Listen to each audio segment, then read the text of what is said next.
under all the control, but sometimes I We're going live. We're going live, Ed. Shush. Mute. Forget it. I muted him. Okay. Well, guys, this is the disclaimers by Ed Johnston. Today is Saturday, February 17th, 2018. We have an interesting show tonight. We have a guest speaker, Eric in Colorado. We will allow him to speak after a requested. It's 9 minutes, but it was requested by the boss of the show, or boss of the information that we keep on getting here. But one thing I would like to mention is we are not the Jerry Springer Show. We do not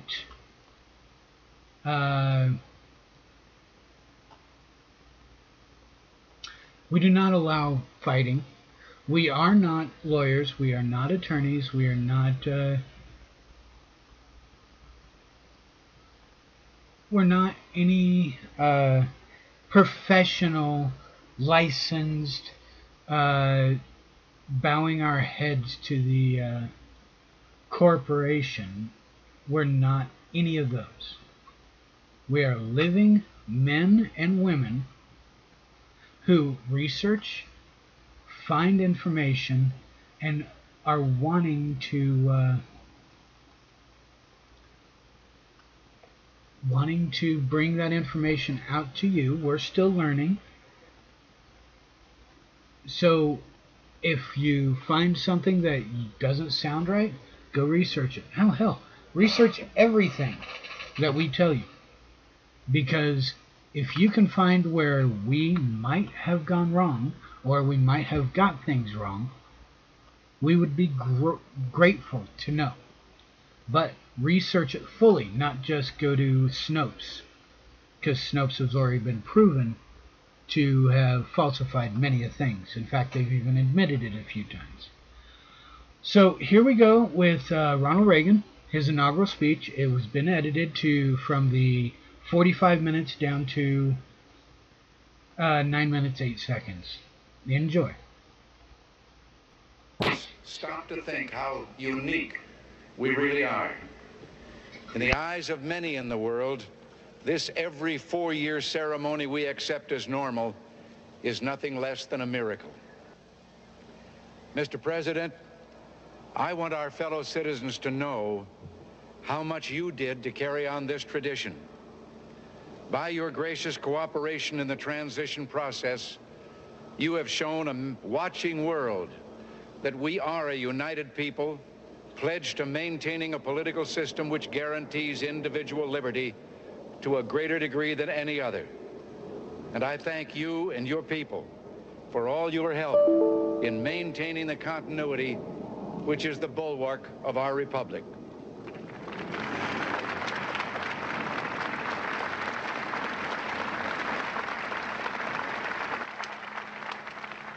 From time to time, we've been tempted to believe that society has become too complex to be managed by self-rule, that government by an elite group is superior to government for, by, and of the people.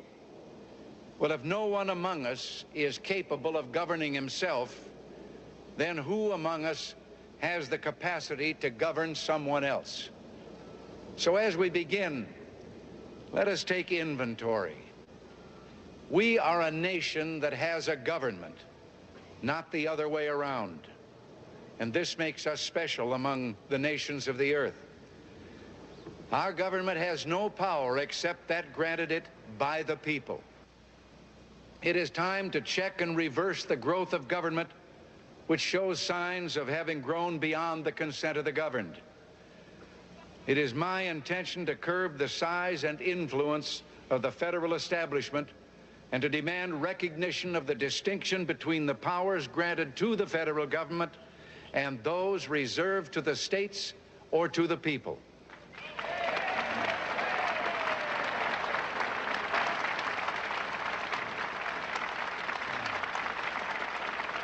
All of us need to be reminded that the federal government did not create the states. The states created the federal government.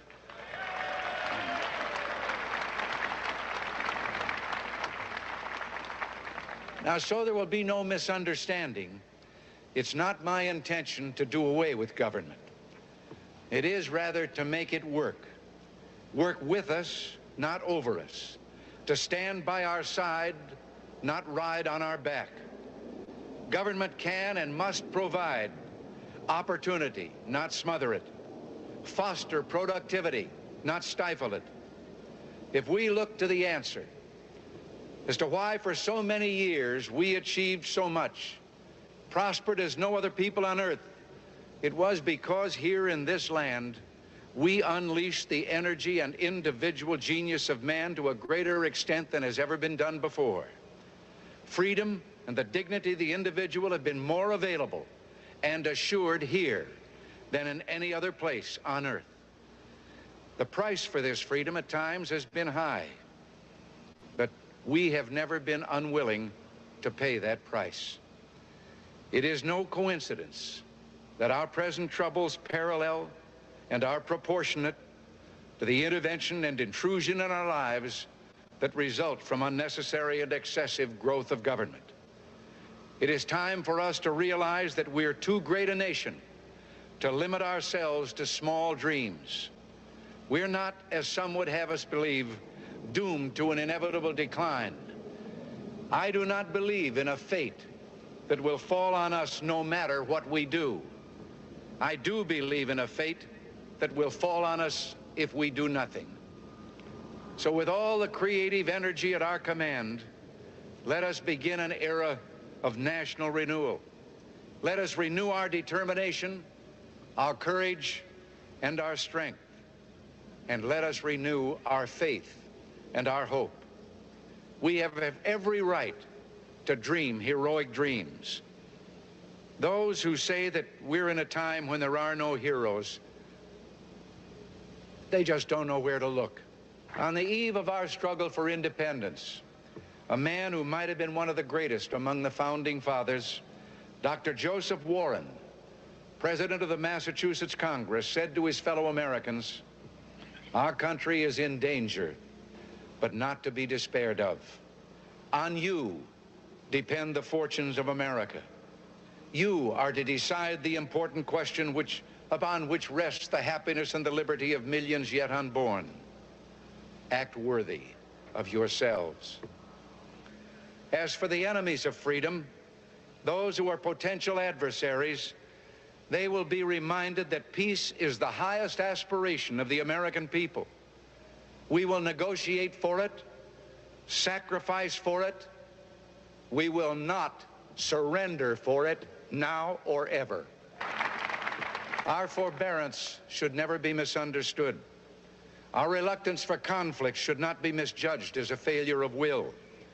When action is required to preserve our national security, we will act. We will maintain sufficient strength to prevail if need be, knowing that if we do so, we have the best chance of never having to use that strength. Above all, we must realize that no arsenal or no weapon in the arsenals of the world is so formidable as the will and moral courage of free men and women. It is a weapon our adversaries in today's world do not have.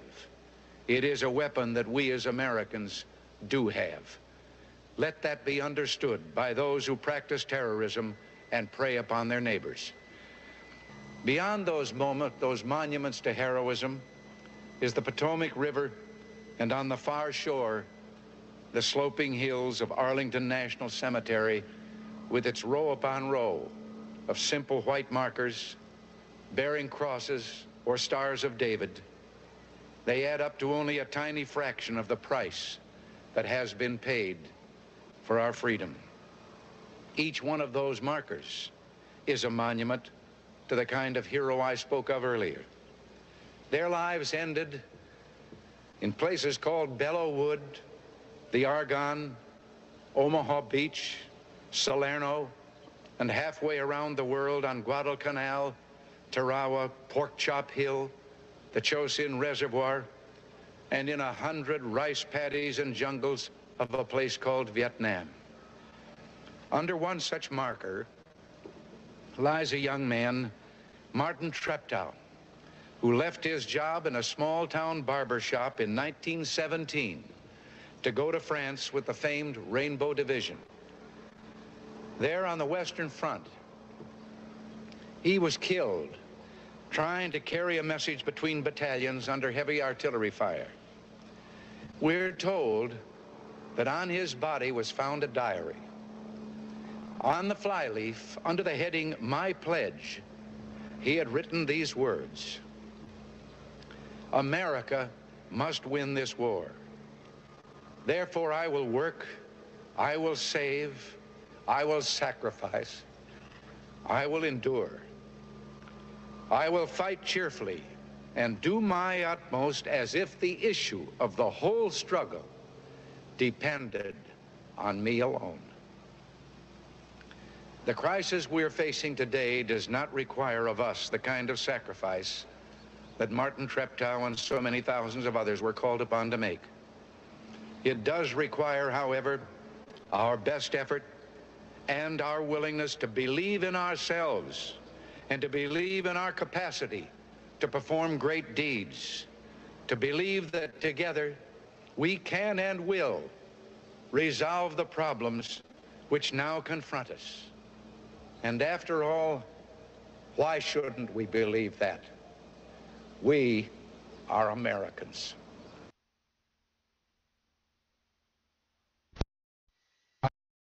Well, I guess I better unmute the main.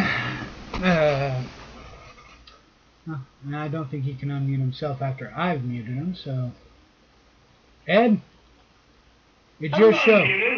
Yeah, I muted you. I'm here. I just unmuted you. So get going. Get the show going. Okay. Anyhow, I would like to thank everybody for joining us tonight. We do have some information we are going to be bringing out to the general public and to the people for knowledge. And I want to clarify where Ronald Reagan and so many people say that they don't have rights, or they talk about citizenship. What a honky crap. You use the word citizen, that's where you get in trouble. You know, this is the point that people don't get that at all. And this is the frustration we are living today, because people want to bring up things, they want to argue about things, and you can't argue, number one, about learning how to use the Constitution, learning how the court systems actually work compared to the fantasy we live. And, you know, and you can't argue with some of the part. Yes, you can bring the Bible into some of part of the court system, but it doesn't run completely off the Bible. That is the point, that people do not see how the system works. And it's your system if you actually pay attention and learn how to work it. And that's the point, that people are scared to even be responsible. And I talk to parents all the time, and they get off on this stuff, dealing with a personal responsibility. And yes, our parents didn't teach personal responsibility. Most parents didn't do that. Most parents were not involved in their own children's life and upbringing. Period. They weren't brought up. You know, that is the point first. It's like this guy, I just had a guy send me this deal trying to put for the faces on the rock and the one deal, and it's like, you know, we have Abraham Lincoln, those faces, now they're trying to impose Cliven Bundy until Sitting Bull is put up there. No other American whiteface should be put up there. Whiteface came to our land, stole our land. So until that happens, you put an Indian up there, then we might talk.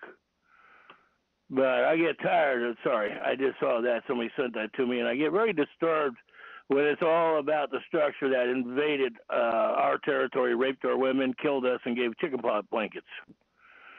You know, for their own personal financial gain, and that's supposed to be acceptable. Sorry, folks, no. But anyhow, I'm sorry to go off on a sidetrack. But that just gets to me when I see that type of stuff going on. And I plan on getting into some of the case with the Finnegans filing tomorrow night on the court process of the talk show. That'll be tomorrow night. I've got quite a few things that I have to say, or my thoughts with it. But that's then, and we ain't going to go there. Anyhow, I want to get into tonight's guest we have tonight. And this is the one thing that we have I want to bring up before we get into it. I'm going to be posting around, and we'll get this on our Facebook sites as well as our link. In flashback, 30 years ago, even when I went to school in 1976, I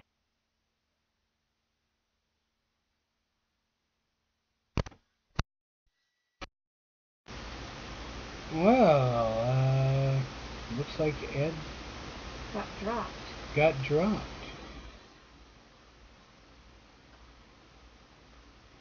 He might be having issues with his phone again.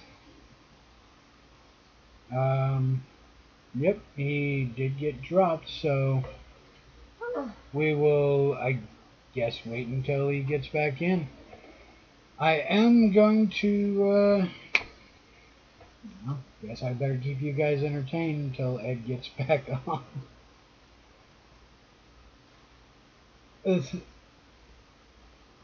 I'm in control of what happens in the show on the switchboard, on the graphics that you see. Oh, you're back. Okay, just let me finish it. I put it off.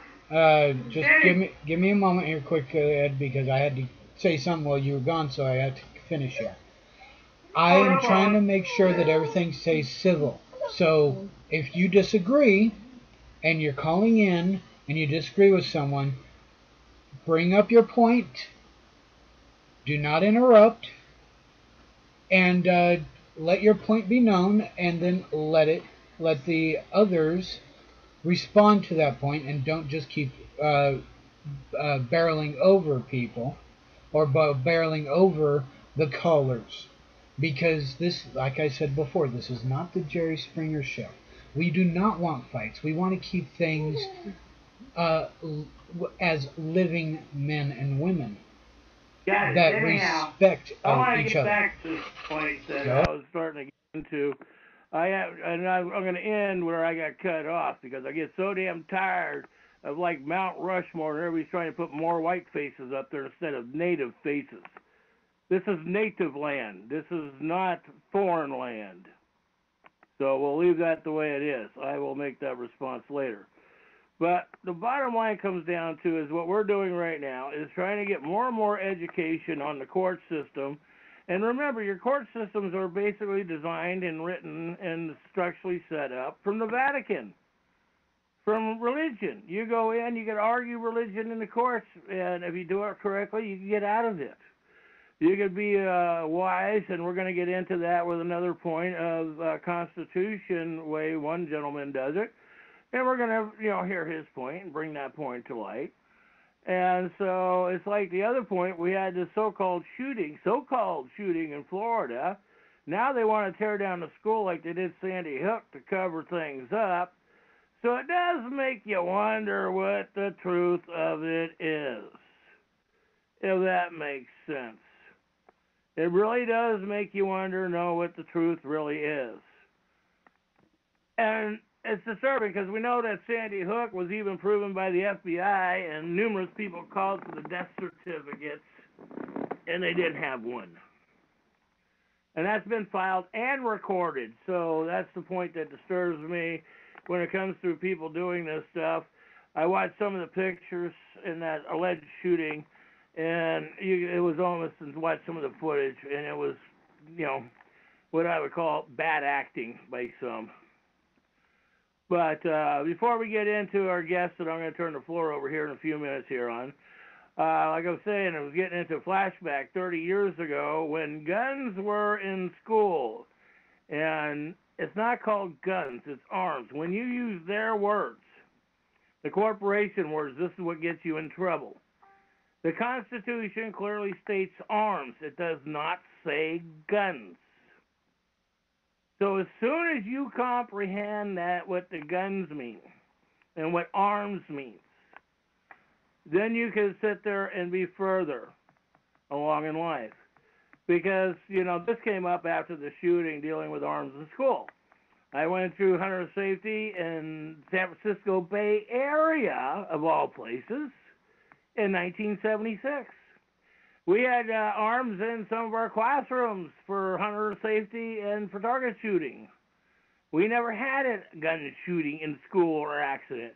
I do recall, like in Oregon and California, people used to have 22s on the average of their back of their trucks. And that was in the outside of the city limits of San Francisco. People had 22s in the city limits too. Then after the gun craze crap that was going on in 1985 through 1990s, then the cops started pulling people over and harassing them for their rights. But this is what we're talking about. What is the right that you have? Is it this state, the state, this Constitution, the Constitution? And it's wording. This is the one point that we've got to start getting to the point of comprehending what words mean and how they're spelled. And once you comprehend the words of how they're spelled and the meaning of the words and the way that the words have been twisted and programmed for us, in a lot of it in a negative manner, we can move on a lot better in life. And that is a fact. That is a true fact. I've been dealing with some of the structure we are dealing with in history here, in our court cases. It's like I said, I'm going to get in the Lavoie case tomorrow night on some of the stuff that was written. I've got questions that I read that I want to make sure, that were brought out to the public. And the one thing is, I try to send them Federal Rules of Criminal Procedure, and apparently nobody comprehends that one. And if you're filing a criminal act, even if you do not take it locally to the state, which I do not recommend because the state's going to cover up. Nobody wants to listen to that. You take it to the proper Article 3 courts. They do have them. And it's knowing how to write your instruments, knowing how to present it to what court. That is your responsibility to know this stuff, not the judges, because the judges don't care about you. The court don't love you. The bailiff don't give a damn if you live or die. You have to comprehend that these public employees elected in public service, they don't care for you. They want nothing to do with you. They enjoy rape and robbing you. They enjoy it. It's their job description that they believe when they sign that new Constitution contract. And I want to bring it to your attention. Failure to file under the Foreign Agent Registration Statement Act goes directly to jurisdiction. And a lack of standing before a court is a felony. Pursuant of 18 U.S.C. 219.951. So if elected and public official, and I don't give a darn if it's a dog catcher, if they're not filed with the Foreign Agent Registration Act, that's a felony. There ain't no compassion. They don't have compassion. When you go to court, wake up. Learn the reality here. And that's where I come off, and as we'll have that. I think we have it posted, but I'm getting this out to people right now, too. It's called the Federal Rules of Criminal Procedure. Knowing how to file your complaint. If you don't file your complaint correctly, they throw it out. That's why when they've done this other complaint that I'm looking at, I'm very nervous because it's very interesting because there is a lot of points that they can throw this case out. Because people want to listen to their attorneys or pastors that don't tell the truth. A lot of your pastors won't tell you the truth. Your ministers won't tell you the truth. And people put their livelihood into some of these people, and then they wonder why they lose their assets or lose things. Well, I learned a long time ago, never trust elected public officials, and sure never trust anybody in religion that is running a church. Because they're out for themselves. Give your 10%, don't argue. That's scary. It really is scary when you think about it. So, but anyhow, I want to get ready to turn the floor over to a guest we have tonight, Eric. He's got his thoughts that he'd like to bring to the table here.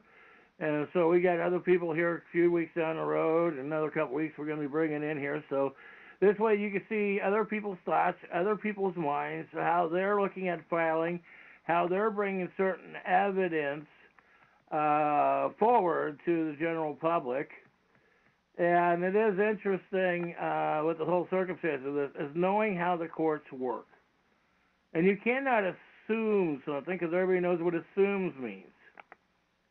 So you have to be realistic. Step out of the movie, watch the production, and before I turn it over to Eric, look at the movie Interstate 60. That really helps explain a lot. I do suggest watching it twice. So I'd like to turn the floor over to Eric. Go ahead, Eric. The floor is yours. Thank you very much. My name's Eric. I am in, or I should say, have land in Colorado, and I am one of the people, we the people of the several states of the Union. I would like to recognize our founding fathers for their incredible works. Even though our founding fathers debated vigorously and even changed law forms in the past, such as the Article of Confederation changing to the proposed 1787 Constitution for the United States of America, and then the 1789 Constitution for the United States of America that was ratified in full. I would like to explain a couple things. First of all, I really enjoyed the beginning where the former President Reagan spoke. I think it's a great place to start. One of the things I do is etymology. I study language and the derivatives of the time in which a word was made and how it was used and where it was used and in which way it was used. And I would go back and correct the former president. God bless him, but he used the word country, countries, nation, republic, and we are none of these. We the people, through our own hand, instituted government, and the government that was instituted within a union of several states with a republican form of government. Now, that is completely different than a republic, such as you can see that China is a republic, the former Soviet Union, USSR, United Socialist Soviet Republic.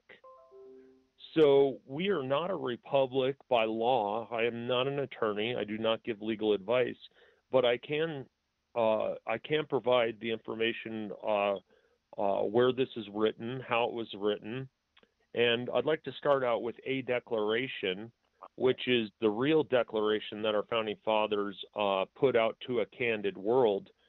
And that happened July 4th, 1776. It was an act of Congress that had John Dunlap, who was a printer at the time. He owned his own printing press. He printed 200 copies for the Congress, and the government sent out 200 copies to a candid world. And I have multiple copies. Supposedly there are 26 copies that are still today in circulation that have not been destroyed. I have proof from the England Archives, or the England National Archives, that they did receive the declaration, a declaration in all capital letters, a space declaration in all caps. And it starts out, and this is where I really start out with people, is the use of language and how to be effective and to know what your standing is as one of the people. I got it on mute. So, Ed, you're not on mute. If you want to mute yourself. I thought it was. Thank you. You're welcome. So getting back, I'd like to start with the first sentence of a declaration, which is similar to the Declaration of Independence. Most people have never heard of a declaration. They've been kind of hoodwinked into thinking the Declaration of Independence was the declaration that was sent out to a candid world, and I would say that I have evidence to the contrary. And this evidence, anyone can contact me, and I will send them electronic form, and then they can contact England and get in their archives. I have a catalog number where I received a copy from England with their crown seal of the time. So I want to start out with the first sentence of a declaration, and this is really important to comprehend how people can start fixing the problems of the gray state, like I refer to it as, or a police state, or shall I say, in times that we are in absolute despotism, as we, the people, are being taken over by armed foreign agents. So I will start out, when in the course of human events, it becomes necessary for one people to dissolve the political bands which have connected them with another, and to assume among the powers of the earth, the separate and equal station to which the laws of nature and of nature's God entitle them, a decent respect to the opinions of mankind requires that they should declare the causes which impel the separation, period. Now, what I get from this, from the Founding Fathers, is that if you skip down a ways in a declaration, it's very important to comprehend that that they continue to say, let's see, it talks about to reduce them, we the people, under absolute despotism, and it says, it is their right, it is their duty to throw off such government, and to provide new guards for the future security, period.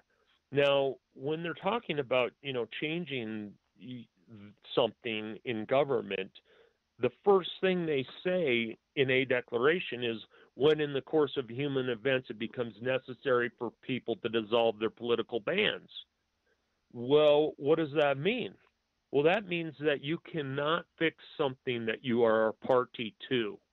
You must dissolve your political bands, as the Founding Fathers state quite, viciously and clearly. And how I did that was, I went down to the county, and it's kind of interesting in the county I have used. The county has separated the voting portion of the government, of the local government, and it just happens to be by the Veterans Affairs station.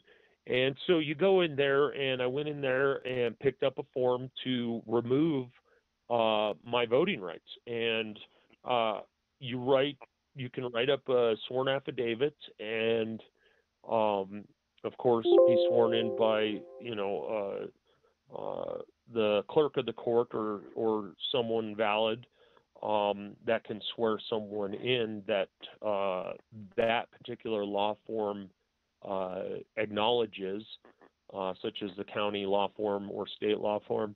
And what I did was I did exactly what the Founding Fathers said. I declared what causes that impelled me to the separation of being independent party. And this is kind of interesting because I was registered, and that's a key word, as an independent. And a couple years ago, the government actually changed the definition of independent party to being an actual party, a political party. So most people were hoodwinked, thinking that, they were not a part of a party, being independent, but that is not true. The government redefined it as the independent party. And these are the tricks that I do not consent to be a part of. I do not consent to be a part of the deprivation of knowledge that the education system, that the government systems have introduced to we the people to dumb us down and to dilute our powers. And there's a couple words, and well, first of all, I'll let you know that one of my dear friends, Bill, in Colorado here, has been working on a project for the last 15 years by hand writing or hand typing every Founding Fathers instrument into one PDF. And PDF is just a format for a computer, and the PDF tool, like in Adobe Reader, has a tool under Edit called Advanced Search. And under that Advanced Search, you can search keywords and phrases, and you can check certain boxes in the fields like whole words only, caps, etc. And so people wonder how I know so much about certain things, is because I use the technology, and I also use the availability of like Bill's work that has painstakingly, he has gone through with a microscope or a lens or his own eyes and read the archived handwritten versions of a declaration, the Declaration of Independence, the Article of Confederation, the 1787 proposed Constitution for the United States of America, and then the 1789 Constitution for the United States of America, which was adopted by all 12/13 colony states at the time to become a union of several states. And one of the key phrases I want people to know that they can look up in this advanced search function when they bring up the PDF that I do, and if anyone wants it, they can contact Ed and get my email address, or you can just get it off of this show. It's taskman.usa@gmail.com. So it's taskman.usa@gmail.com, and I can send you the copies of not only the archive version that we received under the FOIA Act, but I can also send you a declaration that was received from the Queen of England and their National Crown Archives. And notice, and you'll notice when you notice I said national, the wording national comes from the Queen of England. That's their language.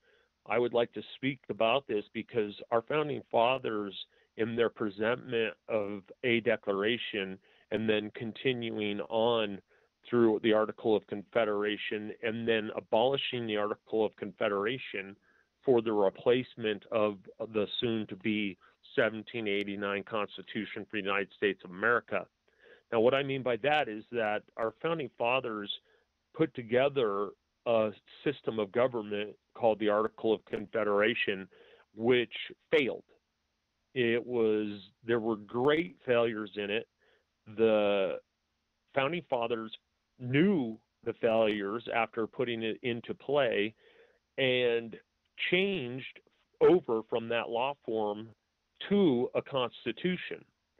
And in the Constitution, it is written that that states must adopt this THIS Constitution to become a part of the Union of Several States. So I believe that, and this is my private opinion, I believe that just by reading those words, that every state is in rebellion against United States of America, the Founding Fathers United States of America, under the 1789 Constitution for the United States of America, because they have not shown that they have adopted this 1789 Constitution. What states did was went rogue and created a whole separate constitution. And in a union of several states, the reason why it is so powerful is that all of us have equal rights. And I like to use the words or word phrase right of the people, which can be found in starting with a declaration where it says, comma, it is the right of the people to alter or to abolish it, meaning the form of government, and to institute new government, comma, laying its foundation on such principles and organizing its powers in such form, comma, as to them shall seem most likely to affect their safety and happiness. So the first A declaration talks about your safety and your happiness. And if you do not feel safe and if you are not happy, now it continues on to say, you know, about, let's see, about how serious this is. And after the period, it starts out, after safety and happiness, period, it starts out, prudence, comma, indeed, comma, will dictate that governments long established should not be changed for light and transient causes, semicolon, and accordingly all experience hath shown, comma, that mankind are to be more disposed to suffer, comma, while evils are sufferable, comma, than to right themselves by abolishing the forms to which they are accustomed, period.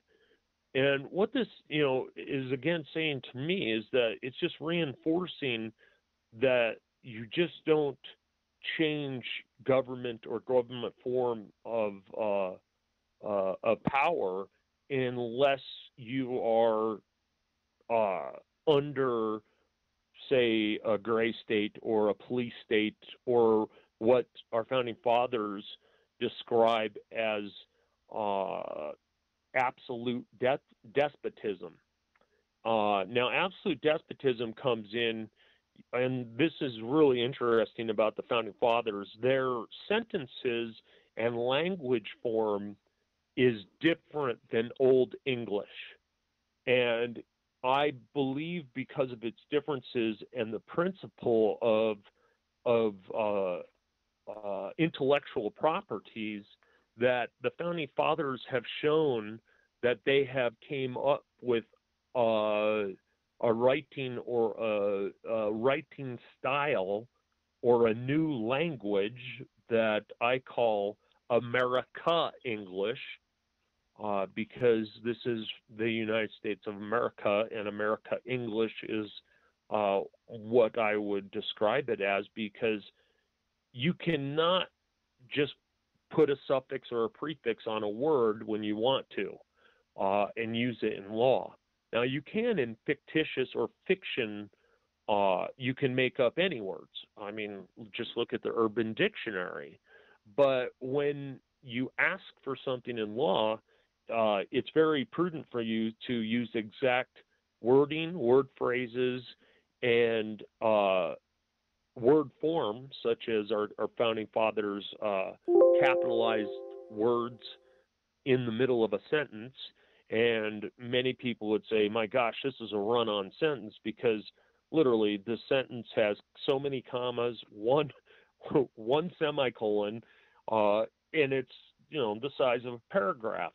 And that is how they wrote and were unique in their way of writing style to claim a new language, so that the King and Queen of England and other kings and queens could not come in and dilute or change their law using foreign language such as Old English, because Old English is not America English.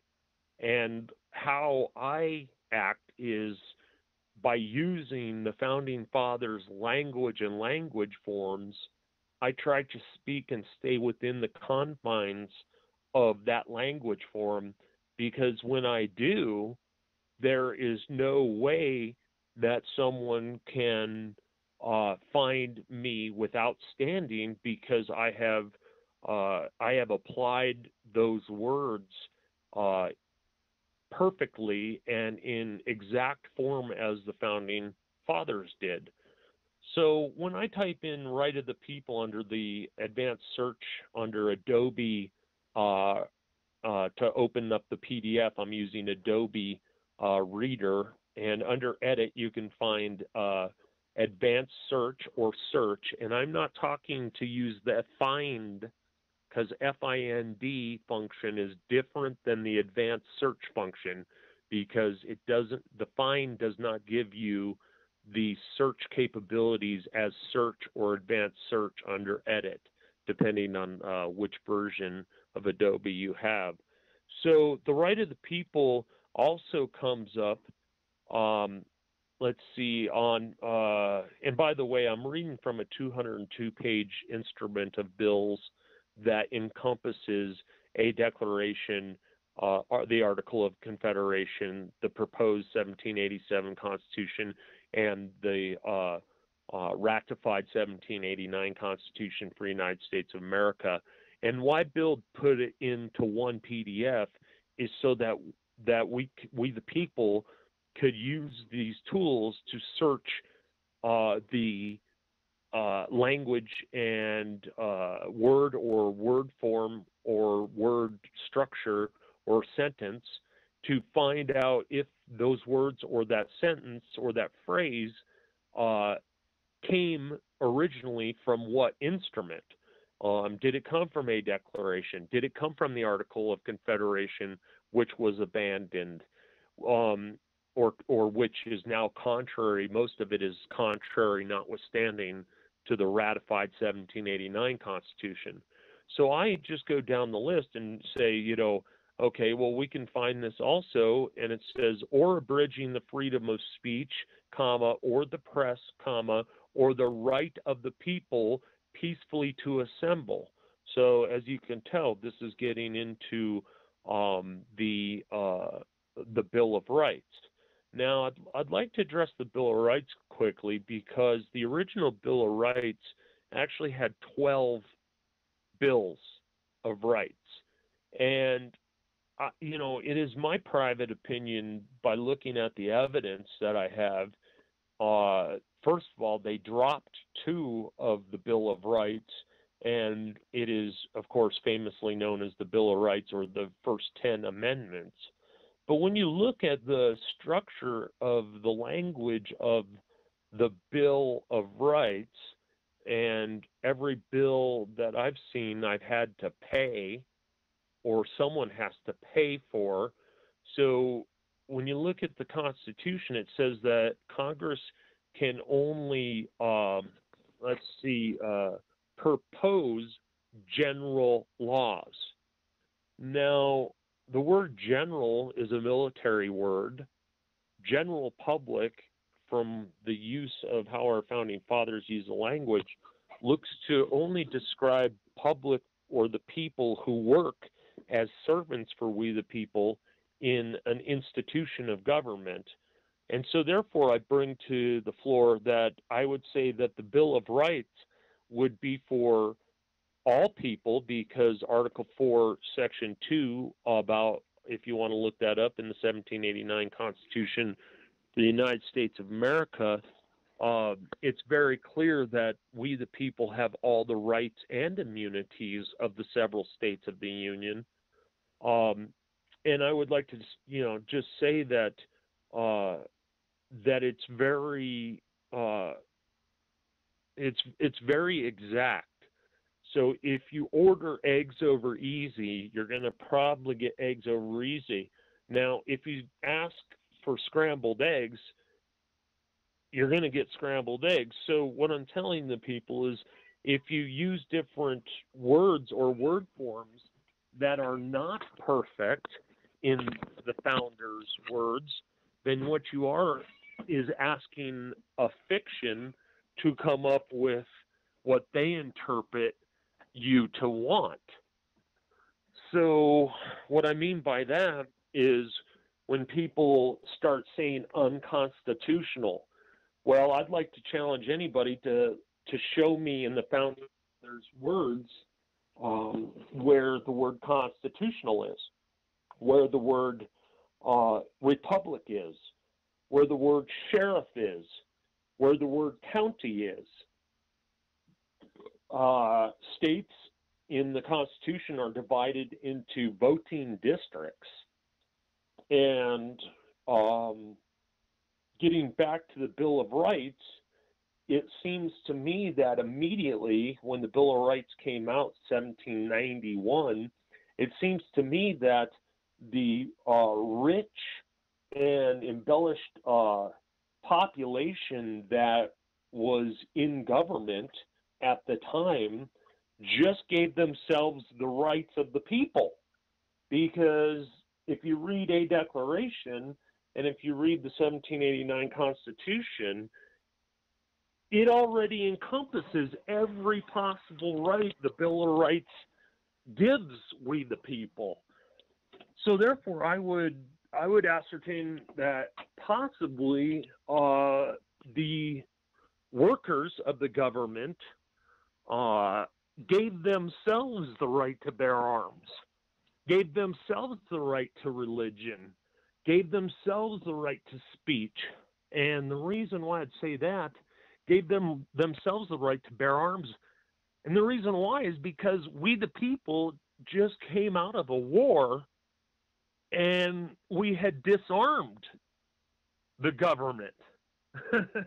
And we gave it no authorities except for the authorities listed in the Constitution and a declaration for the foundation and the ability to write the Constitution.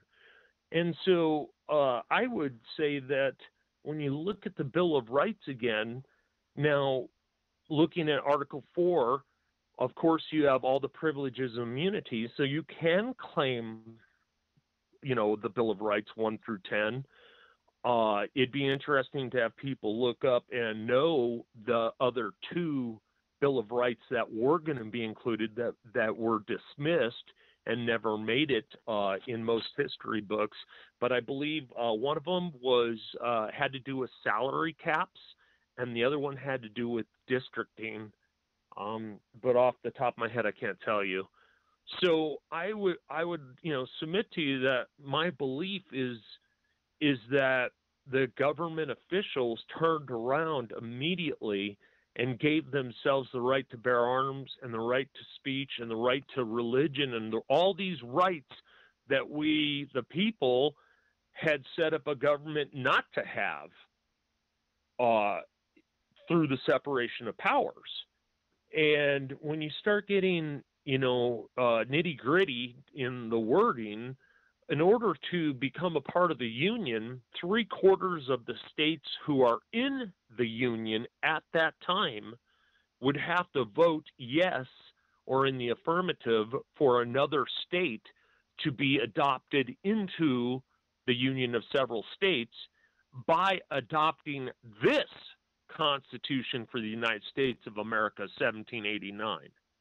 And so there is this, as I see it, through, the War Powers Act and bankruptcies and other things that administratively happened throughout the history, that there are two concurrent governments, and one of those governments would be U.S.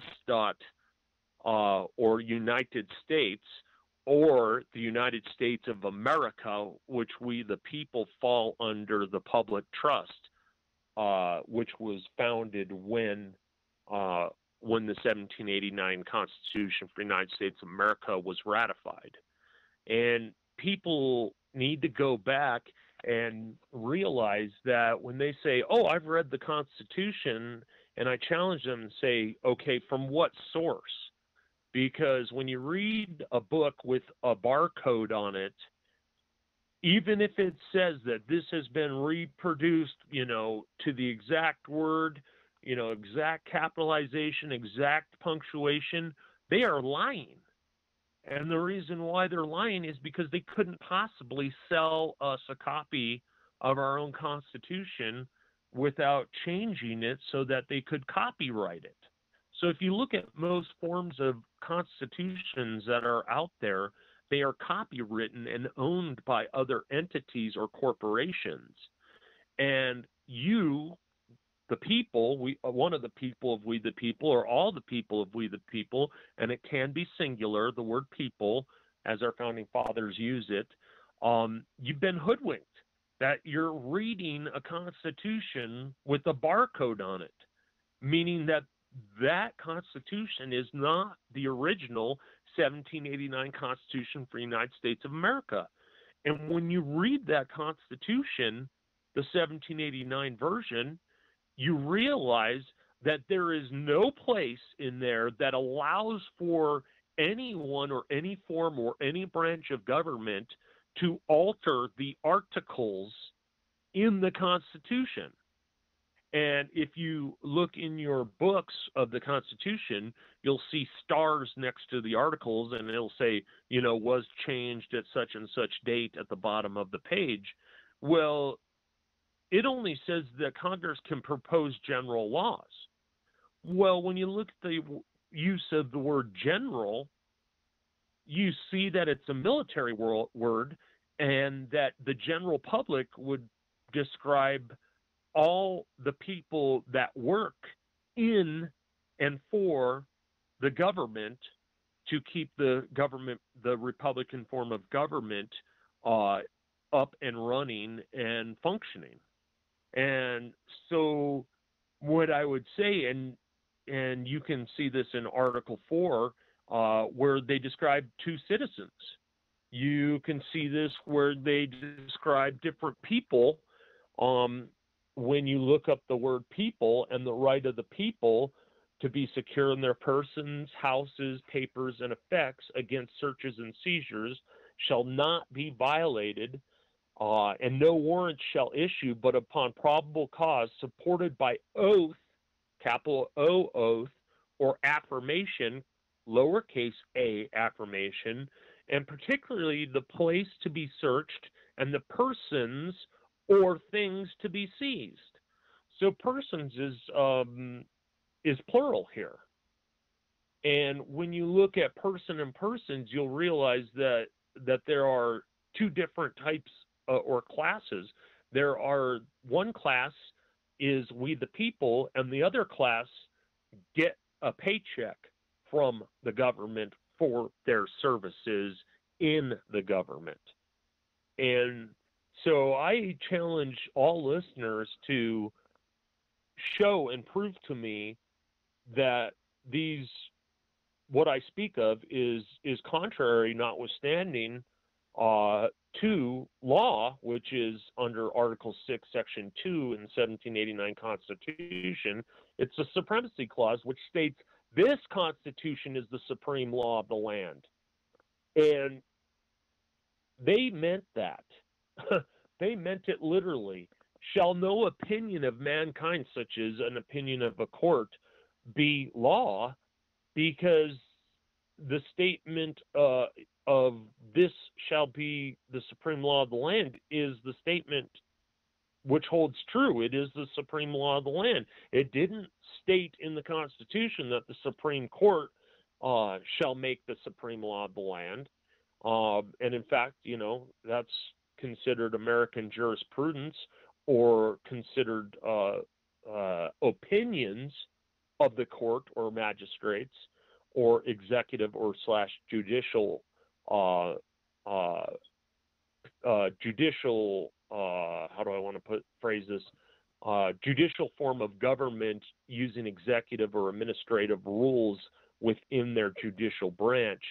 And then, with those opinions, you've got the assenting and dissenting opinion. So many people get caught up in quoting opinions of the courts, and they don't even know if it's the dissenting opinion that lost or the assenting opinion that won, and I use that word loosely, won the case. So I want people to be aware of words and phrases of American jurisprudence or any jurisprudence. If you do not know if it was the assenting or dissenting opinion, and when and how and what state, and if it went to the United States Supreme Court, or if it was within the state Supreme Court, one of the 50 states of the Union Supreme Courts.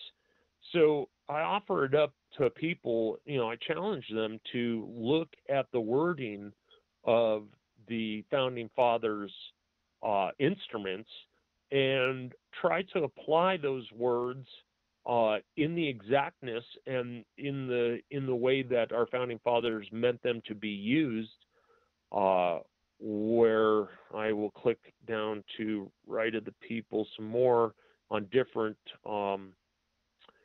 being necessary to security of a free state, comma, the right of the people to keep and bear arms shall be infringed. That's under the amendment article of the 4th. And so when you read this, being necessary to the security of a free state, comma, the right of the people to keep and bear arms, comma, shall be infringed. And I believe that's a typo, and I believe it should say it shall not be infringed, but I'd have to check that out. And again, when I say I have to check that out, I will go back to the handwritten, or what is some people call it, the hand-penned instruments, and I will look at that exactness under the microscope and look and make sure that it is spelled properly and that the words are in the right order and that it is in full, as in not excluding any words. So this instrument that I'm reading from has not been proofed 100% yet, but it is a good tool right now, and it is being proofed by Bill as we speak. The final draft is coming out soon, just to let people know if they get a copy of this. It is not exact, even though the intention it is to be exact, and I challenge the readers of it to, of course, go back with the original instruments and double check and triple check that those words are correct. Another instance in the Constitution, 1789, it says militia, comma, being necessary to the security of a free state, comma, the right of the people to keep and bear arms. So again, here we are, we're talking about the right of the people, but you're also talking about militia.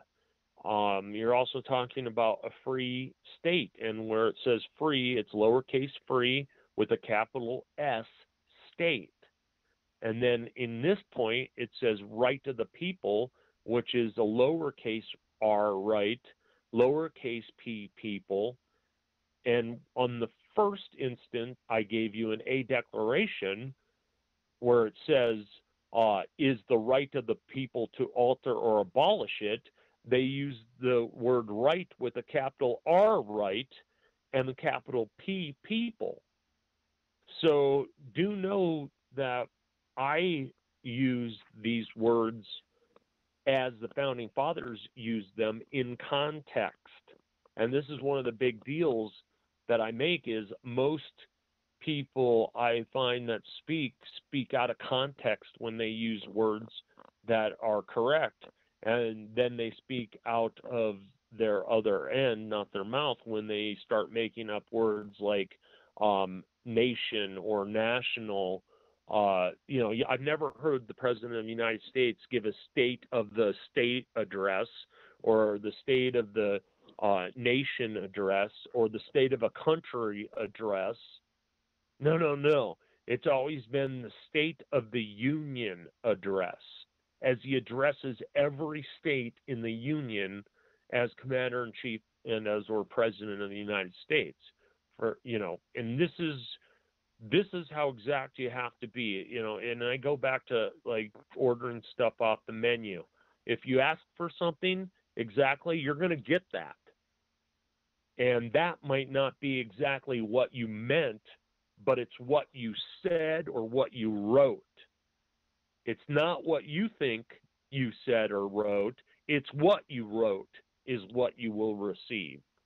So, right of the people can be found, of course, like I said, with capital R and a capital P, only in the Declaration of Independence. And then in the 1789 Constitution for the United States of America, they show the right of the people as lowercase r, lowercase p. But again, a declaration was the notice to a candid world, and I will go back and read that for you, because that's very important to comprehend that the founding fathers did follow the rule of law by putting all nations of the world on notice through a declaration.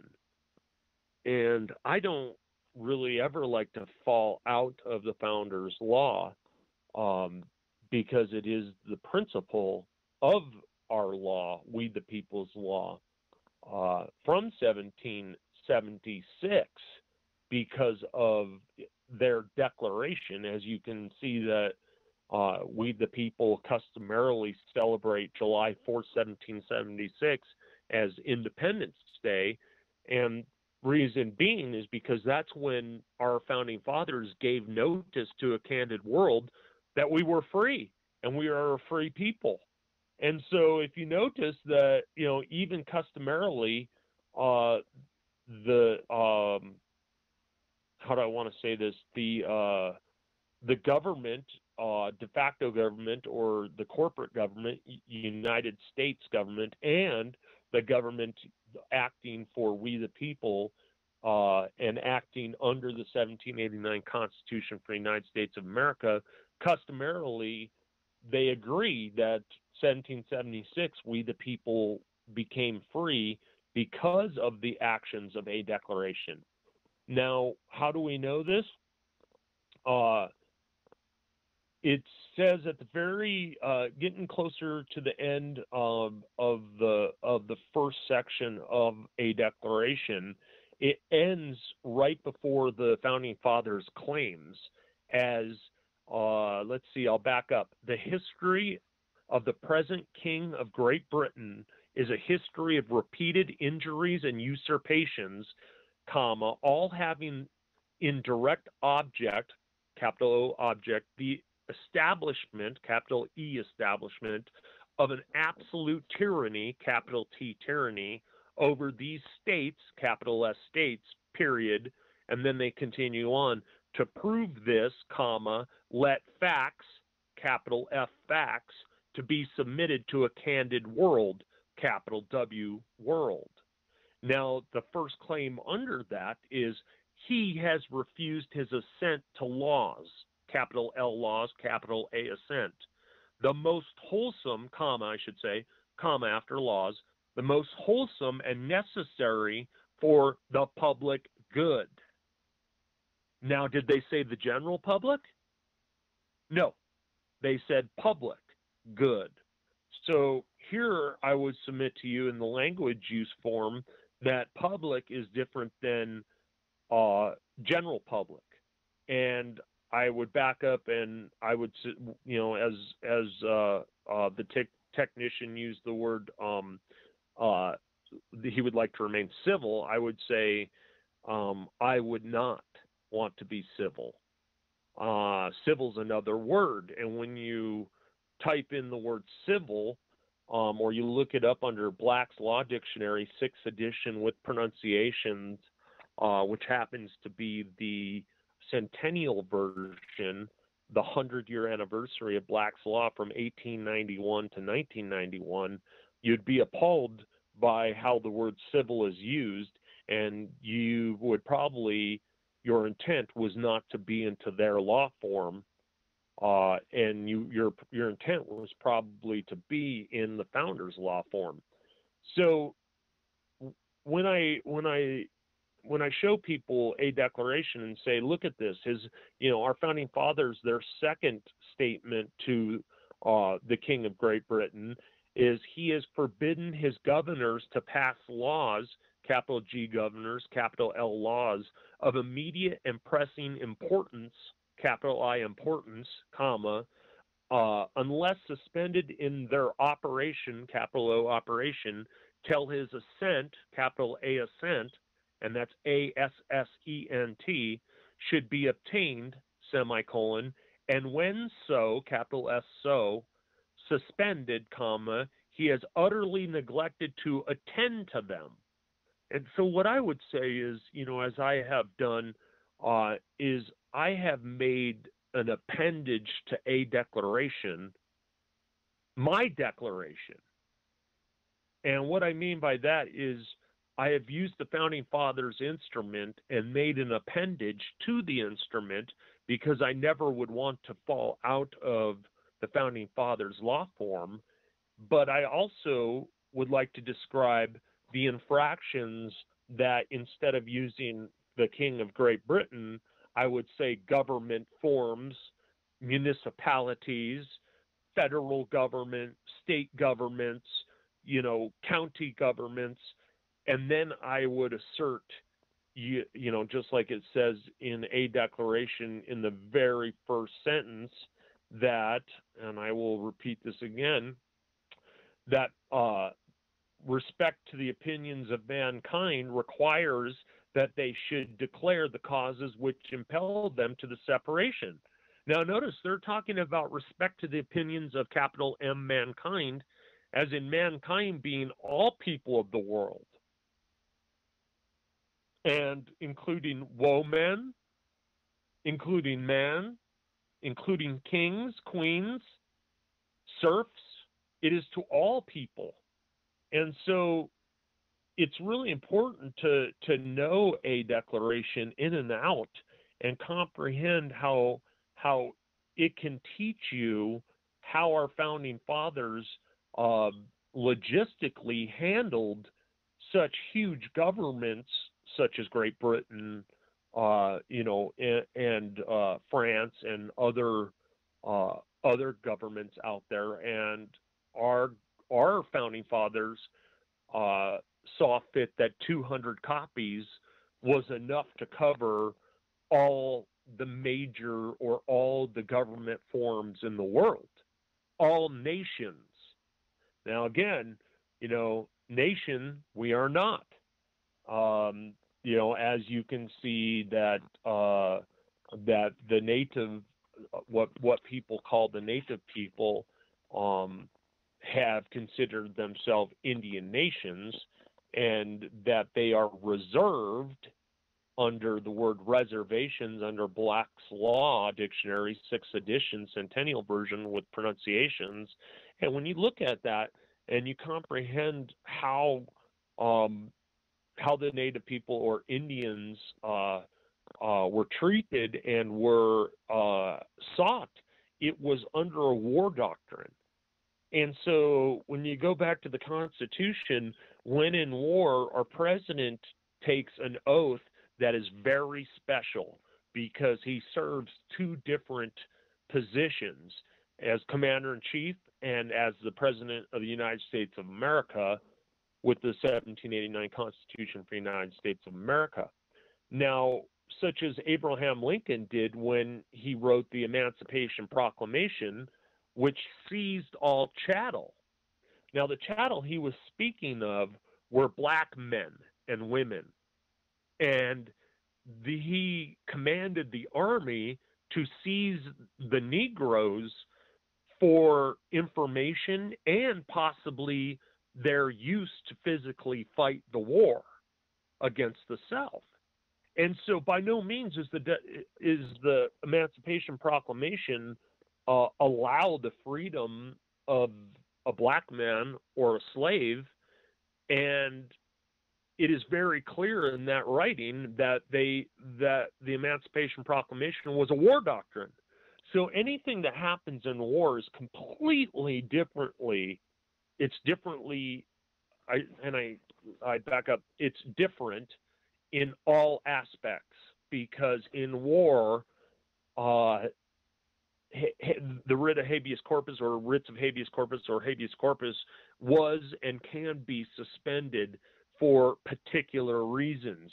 And what writs of habeas corpus is a form to arbitrate, or I hate to use that word, to settle disputes and become whole if you are an injured party. Now, being an injured party to an army is different than being an injured party to the Constitution for the United States of America. So when you look at the definitions of the words that describe the people that were captured in war, such as the native people, they were set up in encampments or reservations, and you can look up these words in Black's Law Dictionary, 6th edition, for the exact meaning.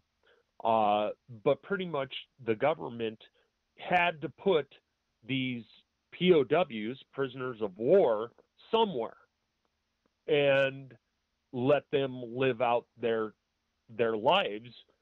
But notice that they never allowed them to ever be free.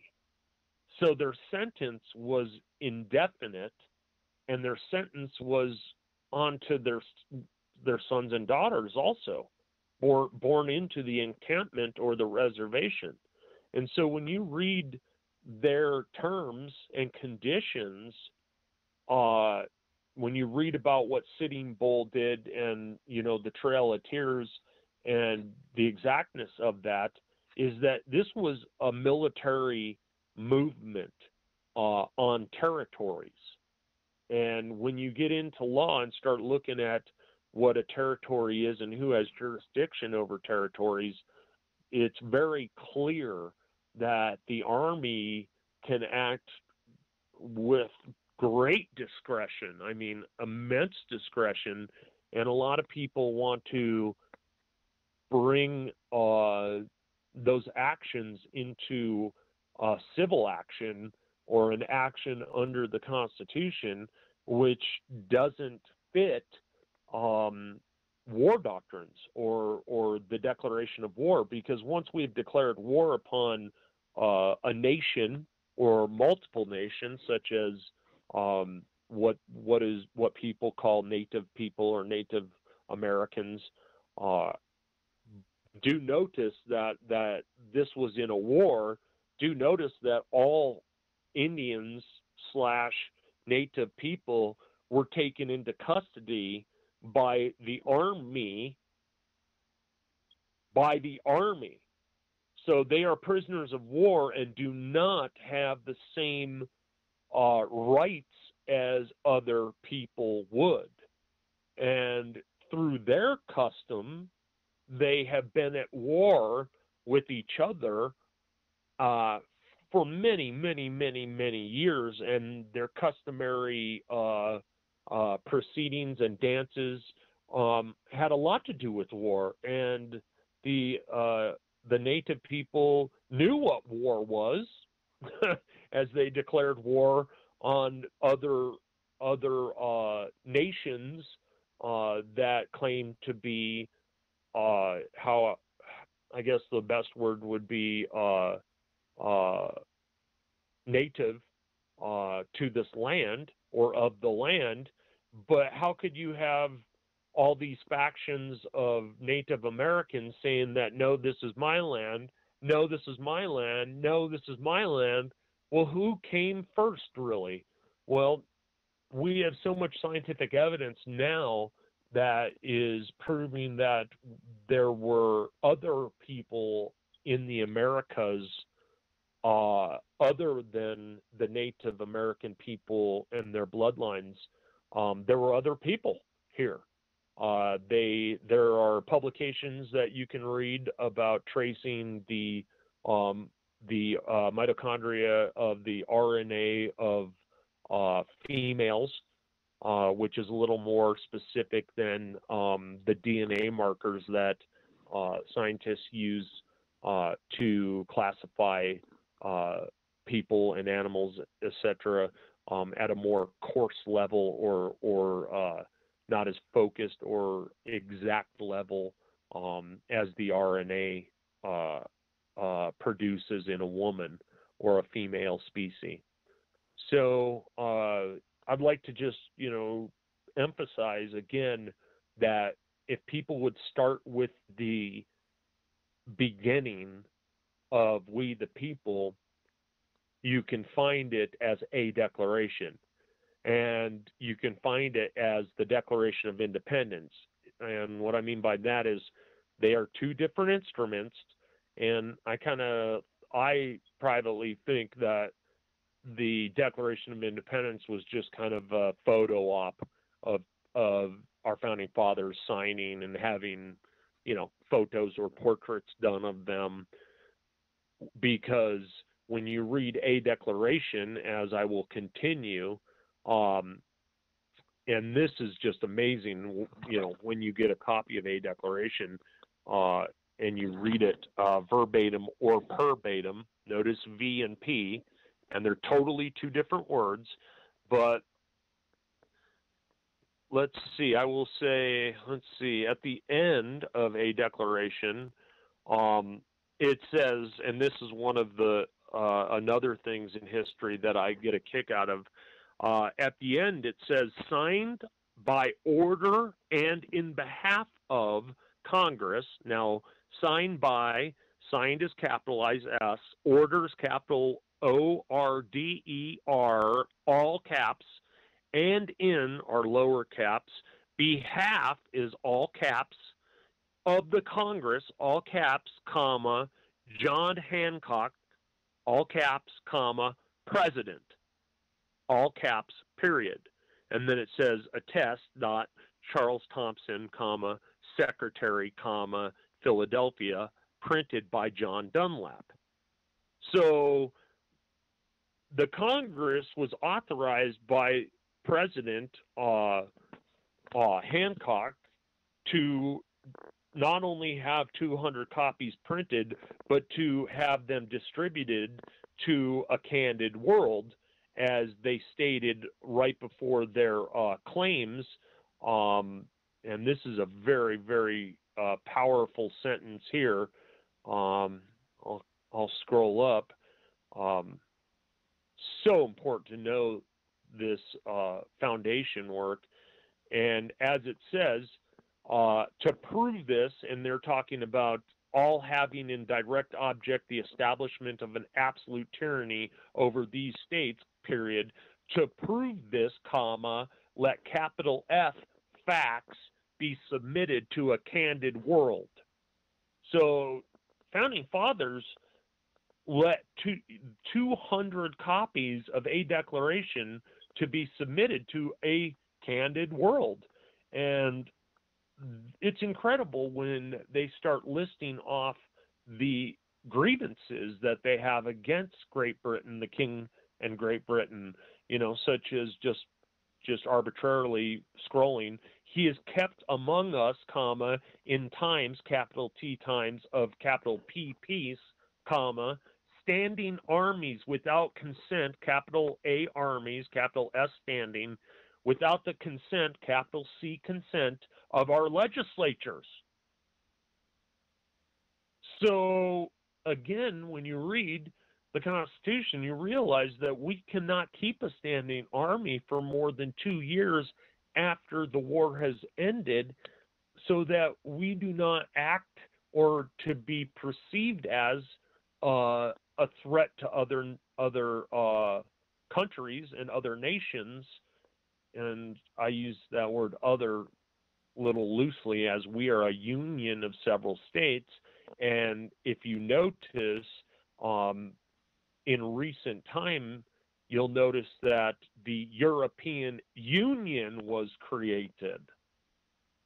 Okay, so when that happened, to me, that just shows that Europe received enough intellect and information and knowledge to comprehend that it is better to be a union, because that way every country, state or state/country is equal, and they have adopted the same. Now, in our union, it says this Constitution, 1789 AD, after the death of Christ, and to put in context when this happened in time, using the Gregorian calendar. That is what the founding fathers are speaking of, from what I comprehend, and the customary use of it, AD, in the dating of instruments. So getting back to what I prefer to do as a presentment, I prefer to use a declaration and use an appendage to a declaration in form of a declaration containing an affidavit, or even my declaration with an attachment of an affidavit citing the wrongs that were done to me and how I could be made whole. So I think that's enough for now, Ed. If you have any specific questions for me, that's a pretty big topic, just getting into a declaration. I got you on that one. What I'll do is I'll open up the floor for anybody's got any questions or thoughts first before I ask anything. So Very well. What? Yeah, very well. Go ahead. All participants are unmuted. Yeah, anybody's got any thoughts? Go ahead. The floor is open.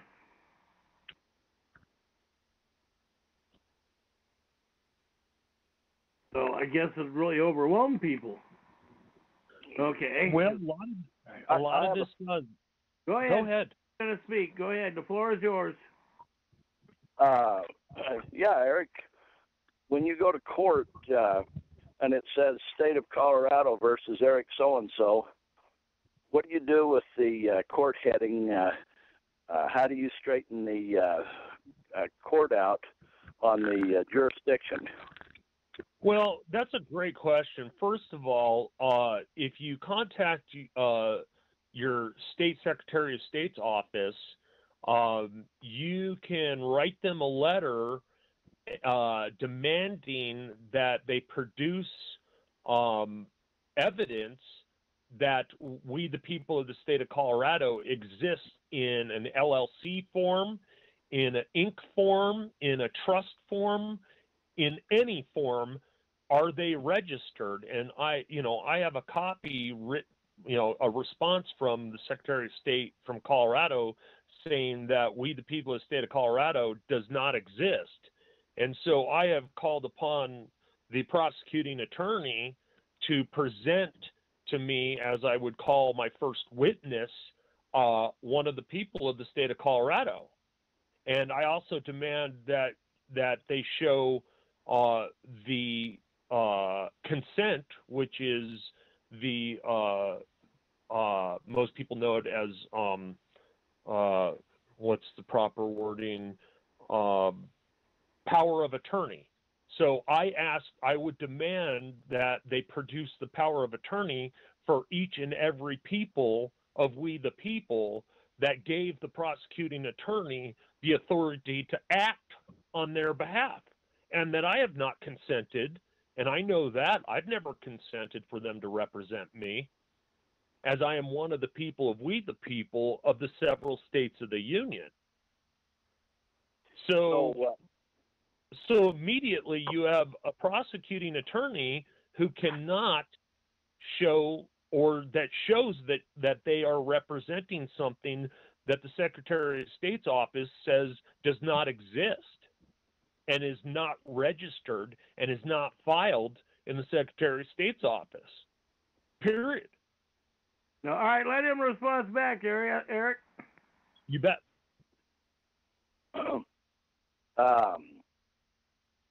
So on when you've done this, how many cases have you won this way?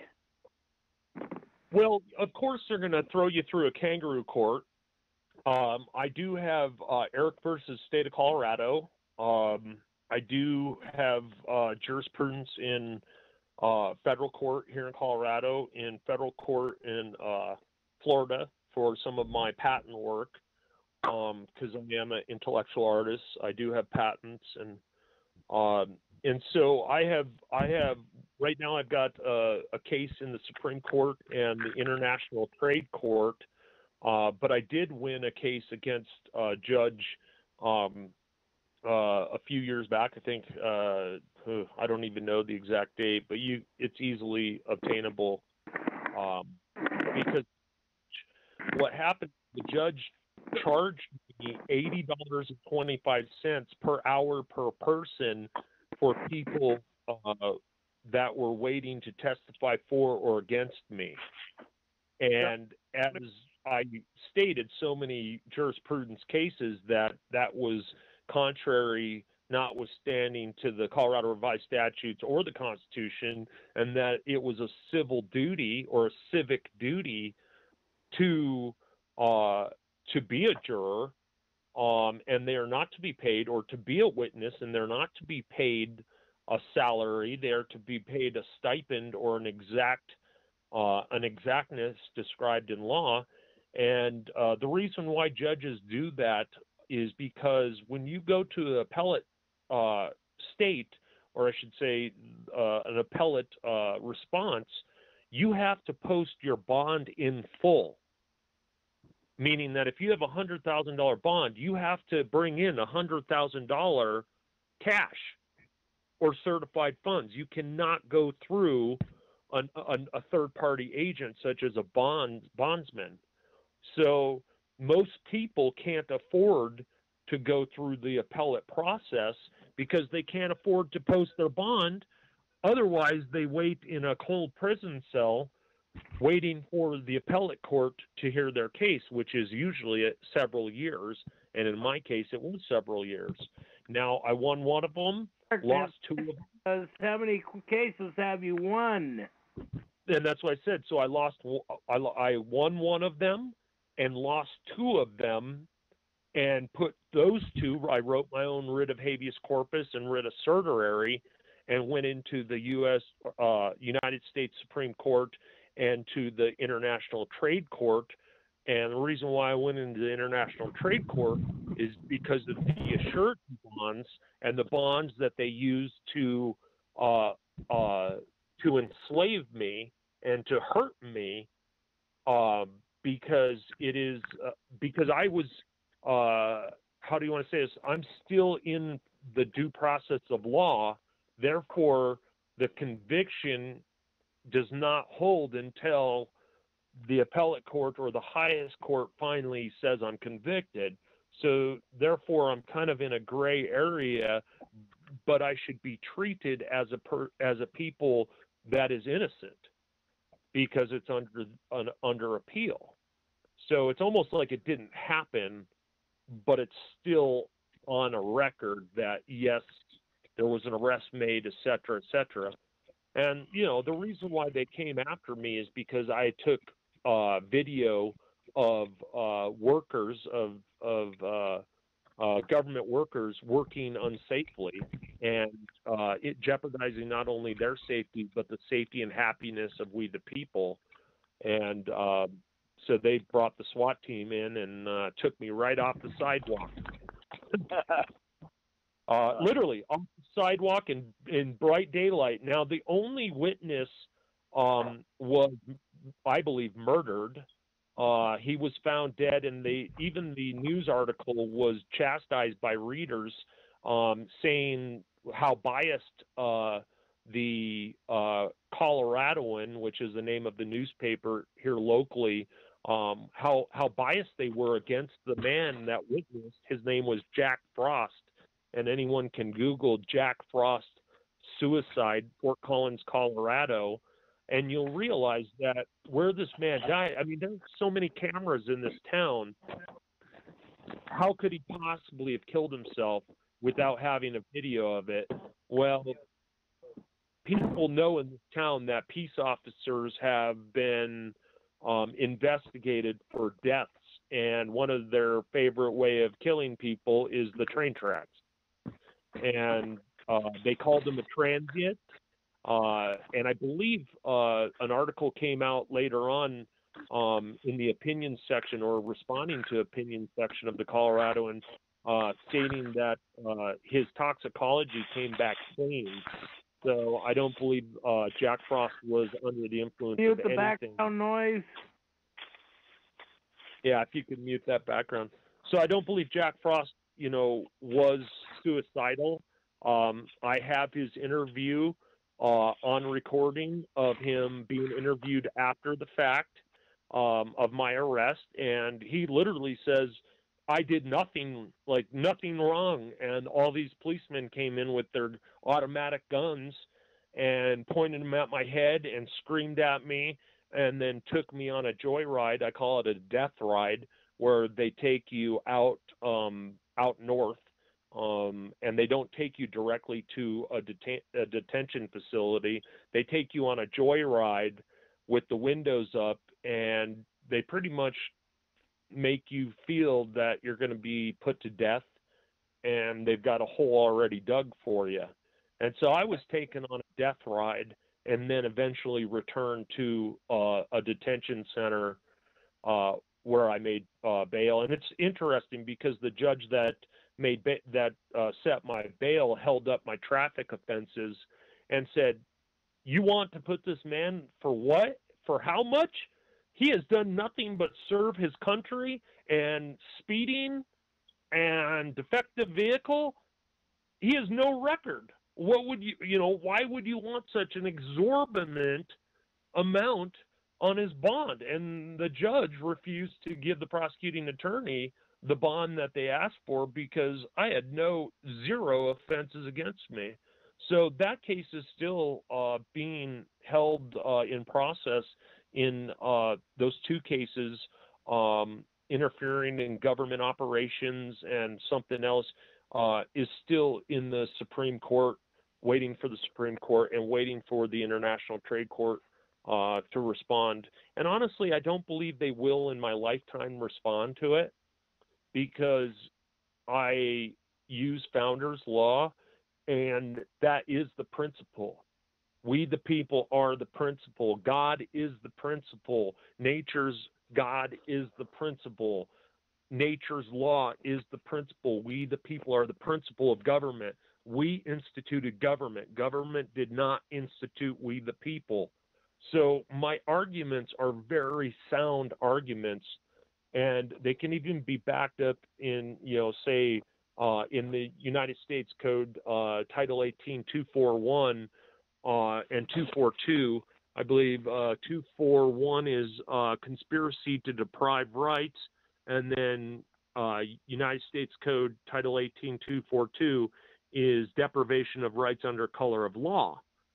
And in these sections of the United States Code, which they are also accountable for, they have violated my rights, and with every violation, which I claim to be every word in every instrument that they have written to displace, dishonor, or remove my rights or tamper with my rights in any way, is a $10,000 fee per action per person.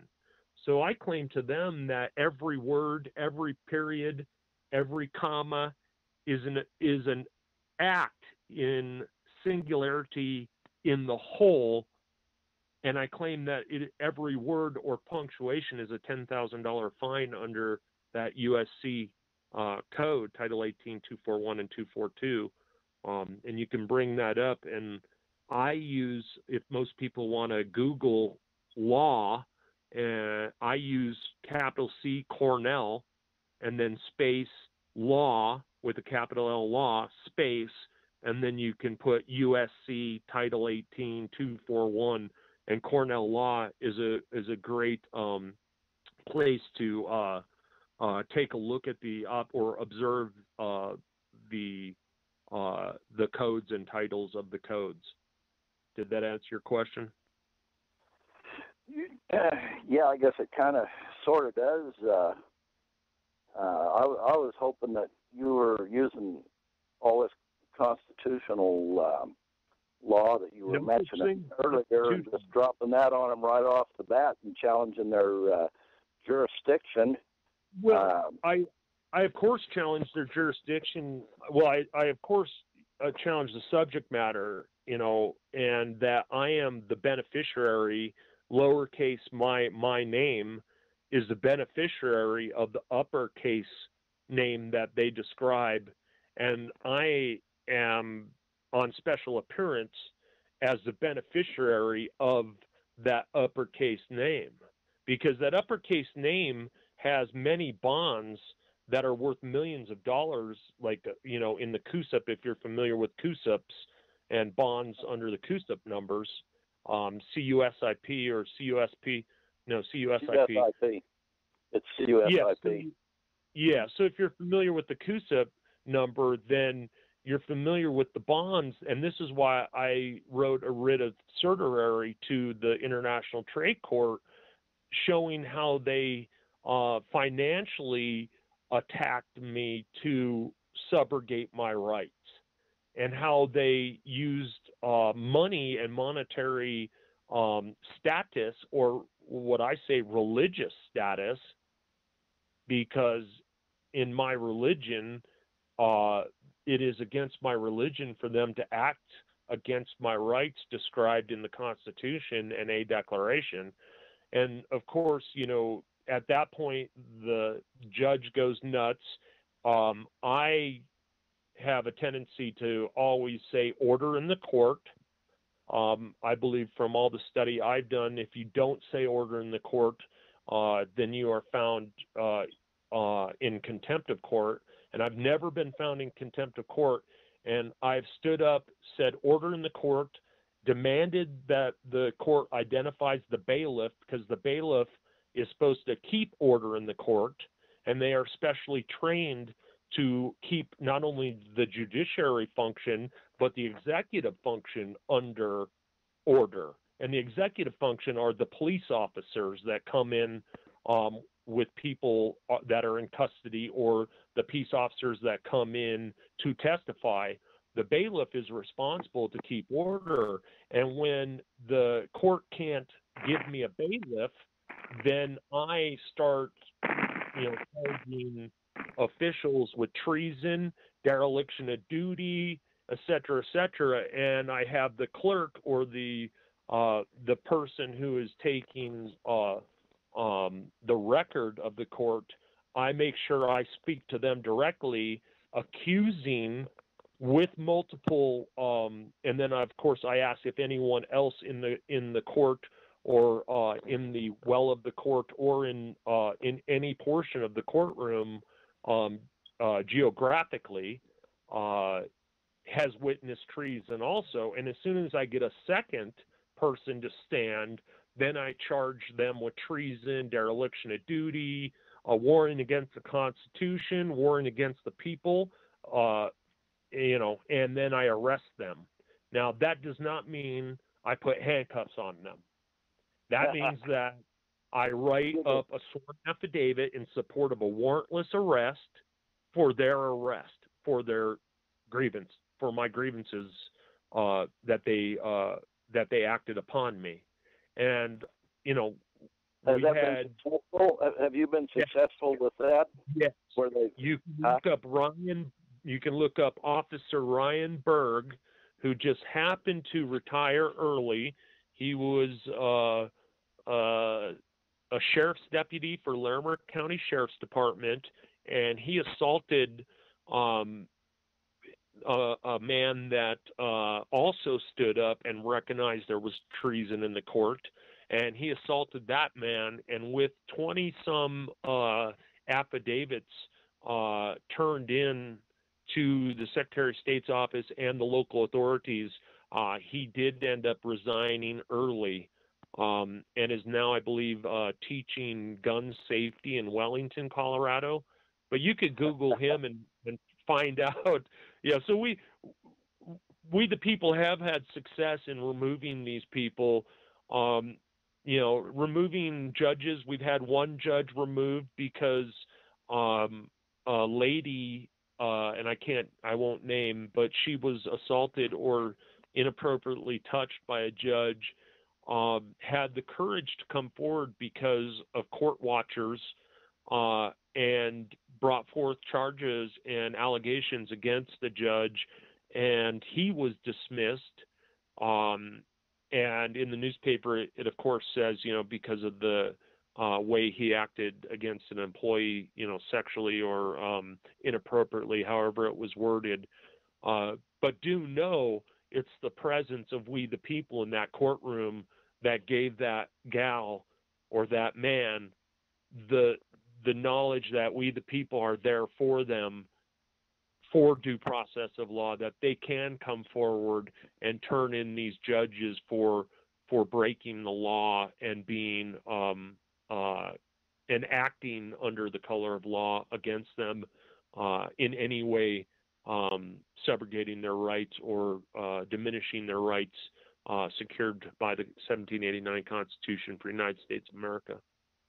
Have you ever went in as a counsel of choice under the Sixth Amendment for other people? Say that one more time. Have you ever went in to defend someone, we the people, someone that's been accused of a crime? Have you went in as their counsel of choice under the Sixth Amendment to the Constitution? No. Again, I'm not an attorney. I don't act as an attorney. I can fully act. It's just counsel of choice. No, I just won't do that because, again, when you look up the word counsel, show me where it says in the Constitution those words. It's in the Sixth Amendment, but no, show me in the Constitution, right, not the fiction, because the amendments are fiction to me, because it's just a rehash of our God-given rights. And if you were listening earlier in the show or in the recording here, you'll hear me state that I believe that the Bill of Rights were for and from the workers of the government to rearm them as we disarm them in the war. And so what do? The first thing that the government officials do is give themselves the right to bear arms, because we already knew it's a God-given right to bear arms. We already knew that we have the right and freedom of speech. We already knew all, the first 12 amendments, and I don't know if you caught that in the beginning, but it wasn't the Bill of Rights 10, it was the Bill of Rights 12, and they took off 2 of them. And one of my beliefs privately is I believe they took 2 of them off, first of all, because they didn't want their salaries capped. They wanted to fool around with districting, voter districting. But I also would submit to you that privately, I would say that they were trying to cover up the real basis or the intents and purposes of the Bill of Rights as being only for civil servants. Well, this is what I want to tell you. I've used the Bill of Rights successfully numerous times. You can. Yep, you can. I've had situations for other people and me on on 4. And when the cop stops you, I've said, I'd be happy to give you the information you're requesting, just as soon as you show me you're not going to violate my Fourth Amendment right to be secure in my papers and effects. And my this is why not to be a witness against myself.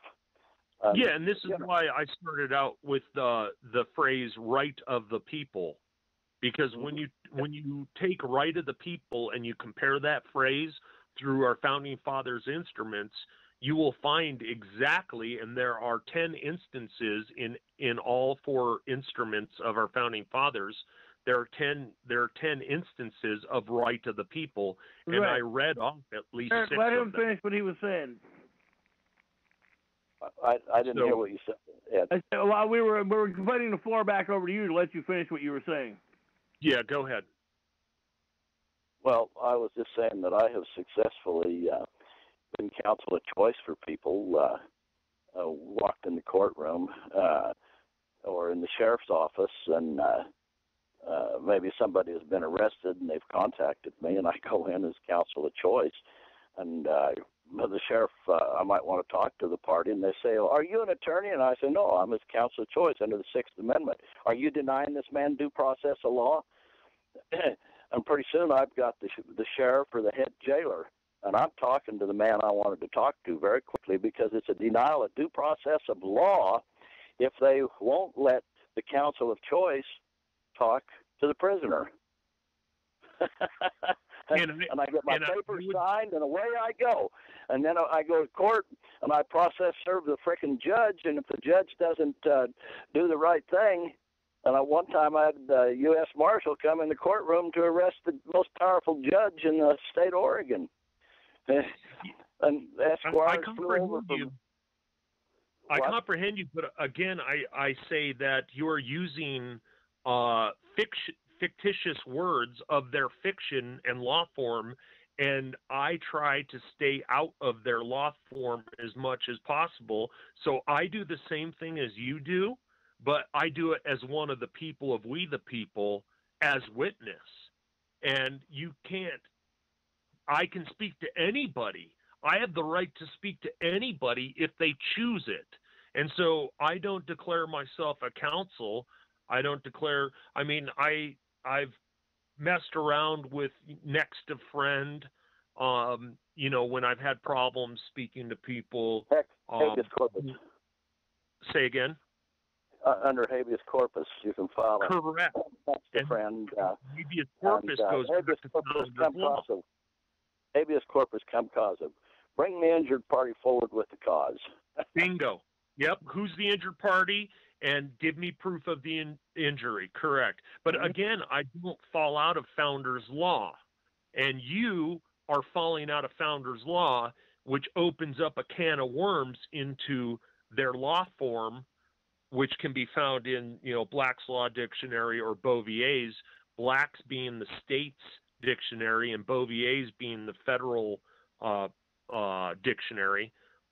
If you're in a federal case, most of the sightings are out of Bovier's. Well, what I generally do is I have certified Constitution of the United States of America. It's about 2 foot by 3 foot.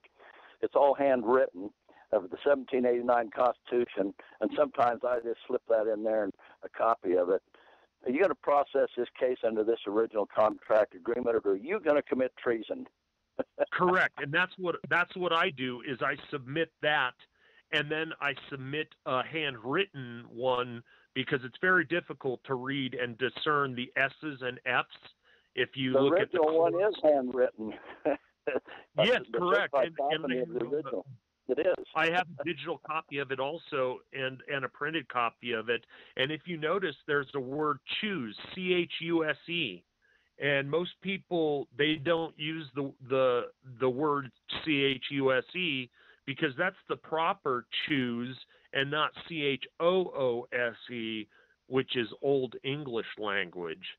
So I choose C-H-U-S-E to stay in the Founders Law form and use their words and hold them. And the reason why is because to be one of those agents, they swear or affirm to uphold the 1789 Constitution for the United States of America.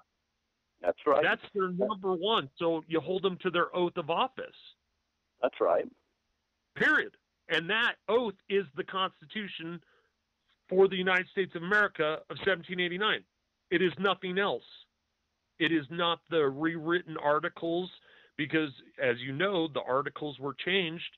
As you know, they had amendments that are contrary notwithstanding to the Constitution, and I could easily point out those fallacies or flaws in certain amendments, like the 13th Amendment, depending the first or the second 13th Amendment, and then, of course, debating the Bill of Rights 12 and not the Bill of Rights 10. So it's important to know the Bill of Rights 12 as important as it is to know the Bill of Rights 10, so you can get into context of what the Bill of Rights were for and whom they were for. Most of the people that I help are in the system corrupt to their eyeballs. Most of them have a driver's license, social security number, birth certificate. They have contracts within the system. Whoa. That doesn't necessarily show a contract, but, you know, because I hold these instruments also, but I hold them as evidence of usurpation of my rights, and those are my receipts. So I hold them as receipts of evidence that they usurp my rights, and so I can hold those instruments. So you have a driver's license then, and that's basically a contract to uphold the laws, transportation laws. I never consented to it, because if you look at the signature or the octograph on the driver's license, it does not match the all caps, because never in one piece of paper did I write my name in all caps. So they forged an instrument without my consent using the all caps. And of course, I've already, assigned an affidavit to the Secretary of State and to the highest executive office that I am one of the people of We the People and what my standing is. And that's one of the most important things in how I started was, starting at the voting office. Right. So when you get a presentment from some state of Colorado trooper, police officer, camera, how do you handle that in the court again? How would you go in and just quickly get rid of it without even going to court, maybe? I do not consent, and I've never consented, and then I direct them to my filings with the Secretary of State's office that have never been refuted or rebutted. Do they? Then you don't have to go to court then, and you just get an automatic win? Well, and then, hold on, I supported it by paying a ticket one time, but I paid it with a bank cashier's check. And under the note, it said RICO payment for. So I was making a RICO payment, and they accepted it and cashed it. And I have receipt that they accepted a RICO payment, as in, frauds and swindles under Title 18. What is right. 1368 or something under frauds and swindles. But I held them under the RICO Act. And they took the payment as a RICO payment. And so now I've got supportive evidence showing that they are frauds and swindles, and that they are acting internationally in interstate commerce. They're acting in commerce pretty much. And then I hold them to the UCC. Yeah, are you suing them then on this issue? Oh, yeah. And, well, I said them all. Documents like, my reservation of rights under UCC 1-308, formerly UCC 1-207, and I've already reserved my rights. So therefore, they can't act in commerce against me, and that I was not acting in commerce, as the picture shows no marquee on my travel conveyance. Now, if it said Domino's Pizza on the side, then they would have a standing to question me about if I was acting in commerce at the time of the picture. Well, listen, I did help some people in Colorado, Fort Collins and Sterling, and another guy out of in this end of the country, and I won all 5 cases. Never had to go to court. 6 cases, and one of the people from the Colorado Department of Revenue lost their job. I had to go to court. One of them was a camera citation, and won that immediately in Fort Collins for the guy. I just told him on the phone what to do. It was a wham bang win. And then what'd you tell him to do? What did I tell him to do? Yep. I'm not going to talk about it over the phone because it was too simple. But basically, he was in the system right up to his eyeballs, and I said, well, you don't consent to it, you return it immediately. And we're going to have a special sentence went in that I won't talk about over the phone. And it set them up, and they immediately dismissed the case. It was you just reaffirmed my first thing. I don't consent. Well, and there was a little more than that. Yeah. They'll ask you, do you understand? And I will say no. I don't understand, and I don't consent. And I don't that care if case they will- understand. No, you. That's It's what about they use you against understanding. us. Do you They understand? have to understand. When you walk in to get arraigned, that's what they ask you, is if you understand the charges, and if you don't, why they'll you can have an attorney represent you. No, the case could go on indefinitely, and a lot of times they'll close it after 5 years. So if you keep on saying proper words in the courtroom, and that, first of all, you don't enter into the well of the court, but I've entered in the well of the court geographically. I've actually physically said that I am being forced under threat and duress to enter the well of the court geographically, as the judge demands that, one of the people, we the people, me, move forward geographically 15 feet. So, again, I've protected myself by not entering into the well of the court, and and by not consenting, and by not understanding, and and then hold the court, that it's out of order, because the judge is not the court, period. And a lot of times you don't even get a judge. And in Colorado, there's a form called non-consent to a magistrate, so that you don't get a magistrate and get stuck in administrative law. And because magistrates in Colorado, from their own paperwork, cite that they cannot seat a jury and they cannot preside over a jury. So most people don't know to reserve their rights to a judge, and they get stuck with the magistrate in administrative law. So that's another facet that they use against we the people. So it sounds like we're kind of doing the same thing, just I'm just sticking with the founders' words, period. And if I have to, I will cite jurisprudence, but if I don't have to, I won't. If I have to, I will cite the canons. Almost all what I do, about the only thing I use is the Constitution, and especially in a heavy-duty case. Yep.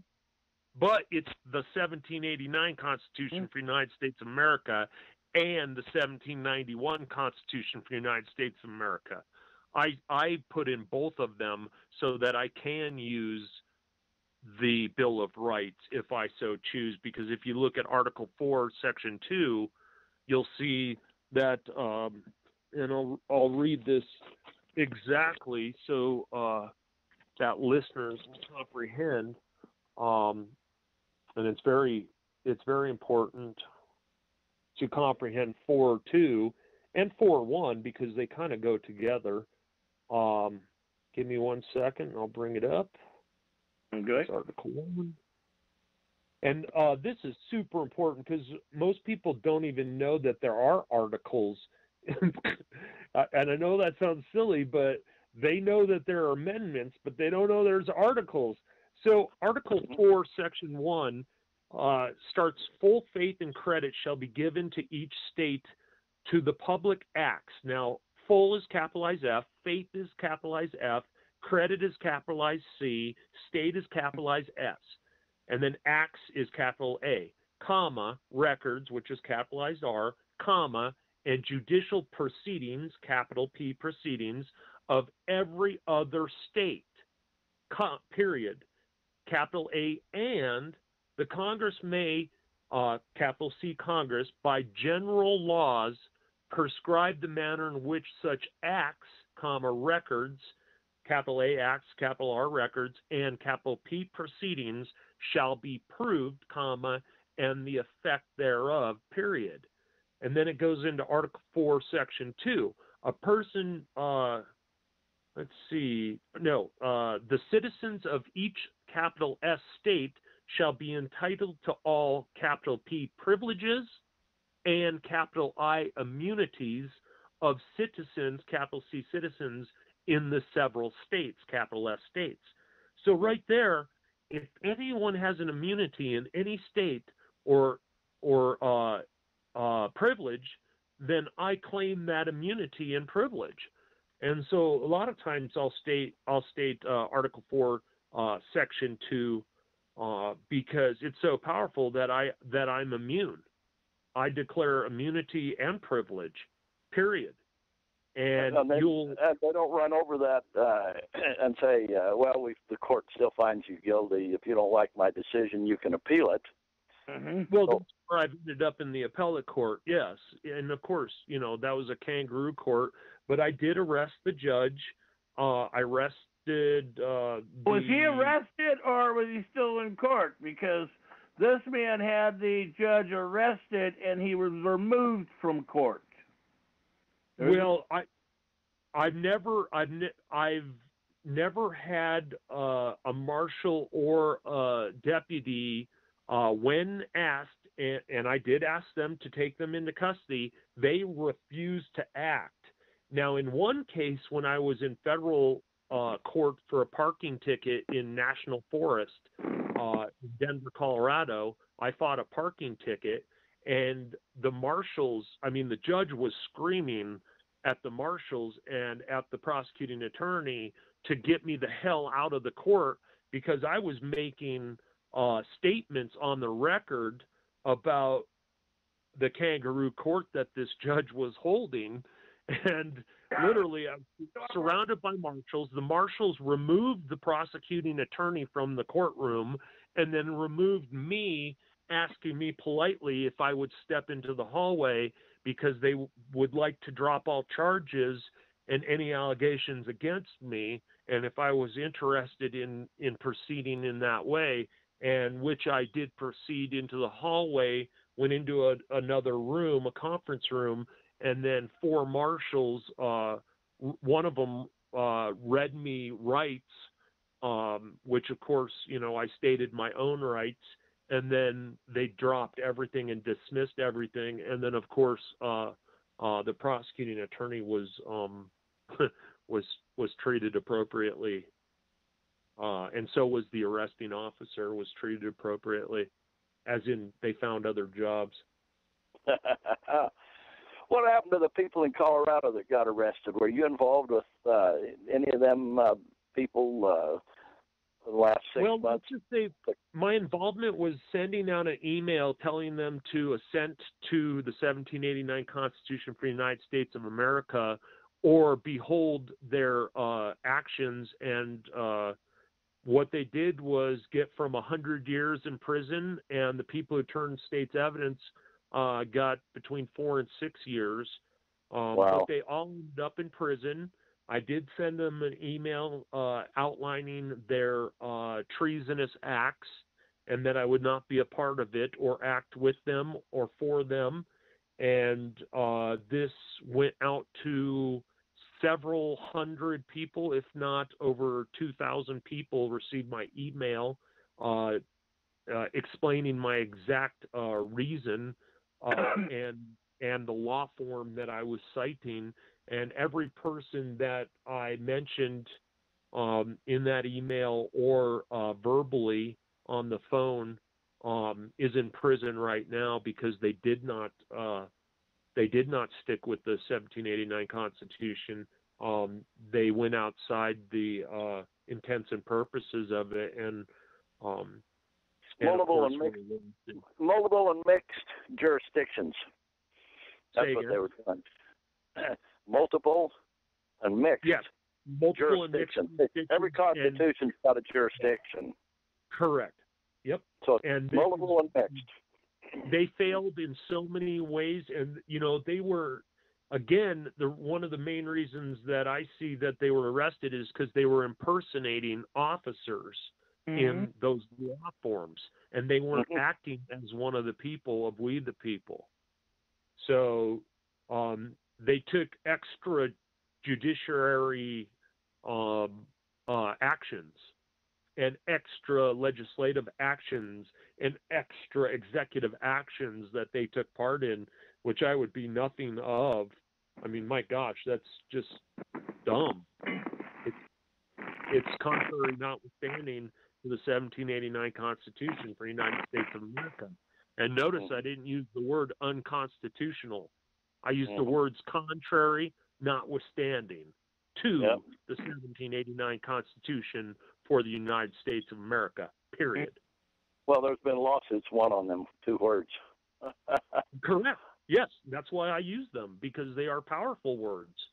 Yes. Yeah, so it's important. And, I feel for those people, especially one of them, because he's really incredible when it comes to state constitution in Colorado.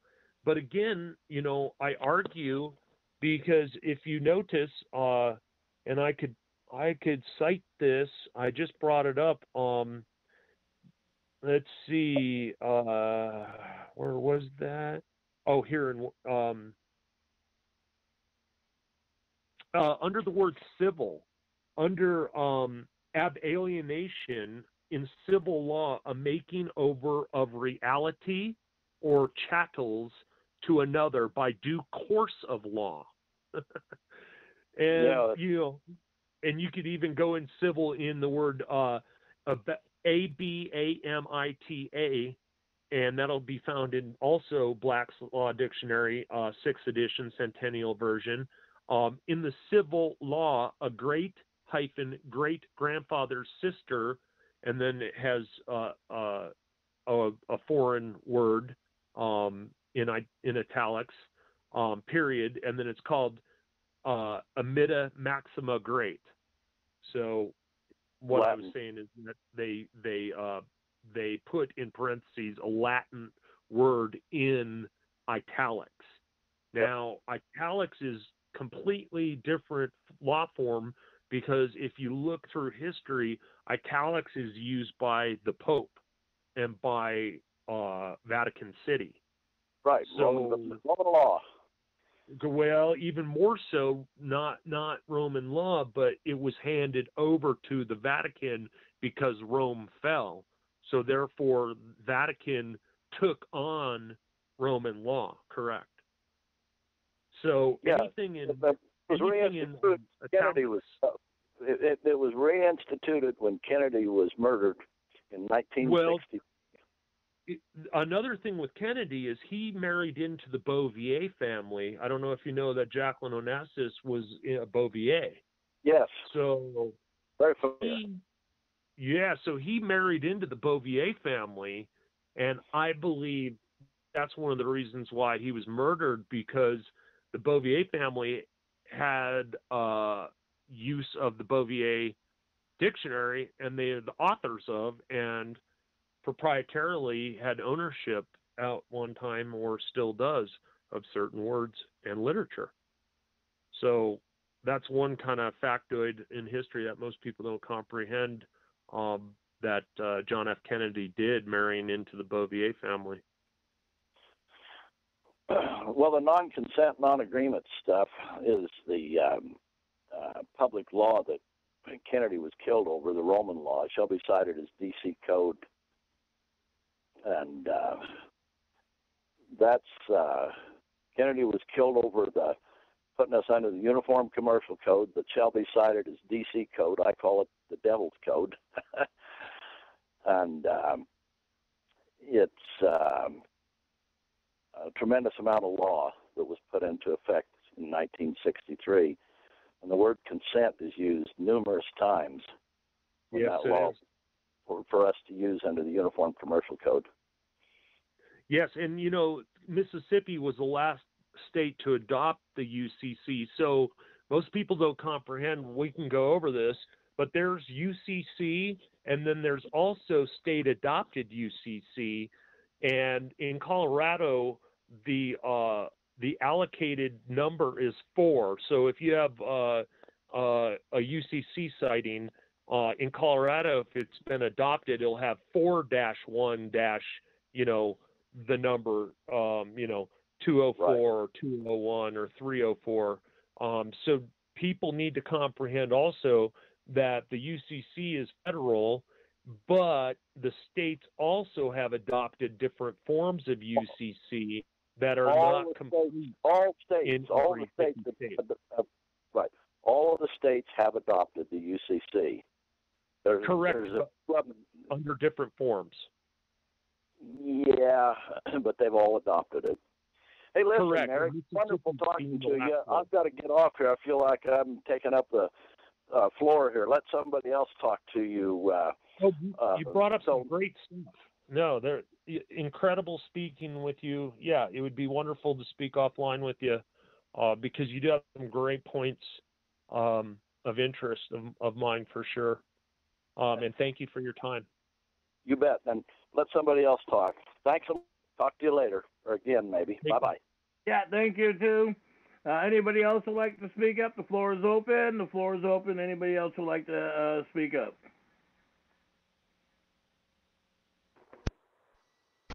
Okay. Question here. Go ahead.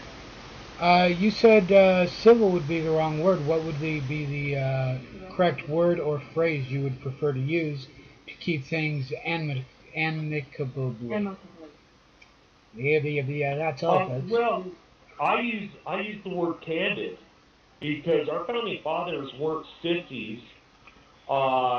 They weren't at all meager or mild with each other. In fact, they screamed, tormented, and yelled at each other.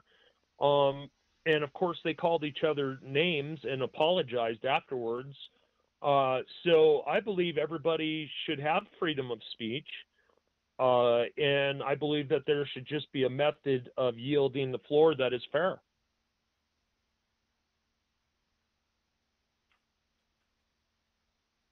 And whoever's, got the call has that method.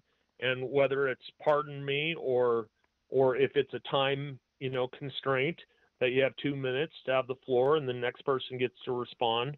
But, something I find difficult with that is that it's better to respond to something freshly when it's on your mind. And so I don't mind being interrupted in the middle of saying something because people's brains work differently, and it's very difficult to go back to a question when you're out of the heat of the moment. And it's best to address it when you're in the heat of the moment, like our founding fathers did. I mean, it's in written history how they spoke to each other. I mean, it was harsh.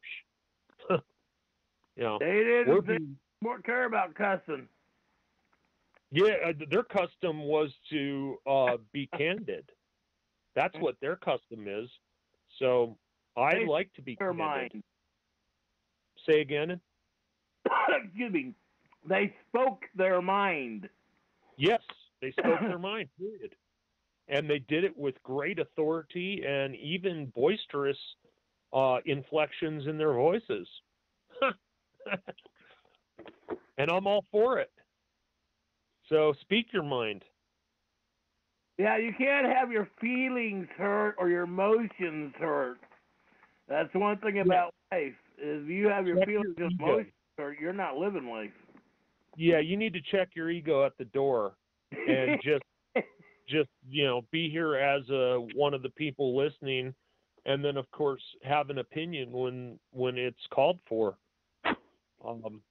As I corrected the former President Ronald Reagan in his usage of nation, nations, republic, those words, country, those words aren't used in our founding fathers' words, and they're not customary today besides by fictitious entities and fictitious government entities. Well, I thought the word was Republican, not Republic. It's Republican form of government. Right, exactly. You have to use the whole phrase. You can't use Republican unless you're talking about the form, because when you get into America English, notice I didn't say American English, because American English was written by Noah Webster and the Webster family, and it started in the 1700s immediately after and before the A Declaration and the Constitution of 1789 came out in the blueback spellers, the blueback speller books. Now, I challenge all the listeners to go out and find copies of either the 1824 or the I can't remember the exact date of the 1700 version, but if you have one of those versions, please contact Ed and I, because I would love to get that copy from you and prove to you that the Union of Several States was under attack by teaching its children Old English in place of the America English that our founding fathers gave to us to free us. And so all books in schools were based off of learning language was based off the Blueback Speller. And you can look it up. It is one of the most amazing books you'll ever read in your life. And when you read what Webster, his intents and purposes were for the Blueback Speller, you'll realize that his intents and purposes were treasonous. Can I interrupt? Yeah, I yield the floor one more time. Yeah, Eric? Yes. In my Black's Law Dictionary here under civil, number 3 is of, relating to, or involving any of the modern legal systems derived from Roman law. And then there you go. Says,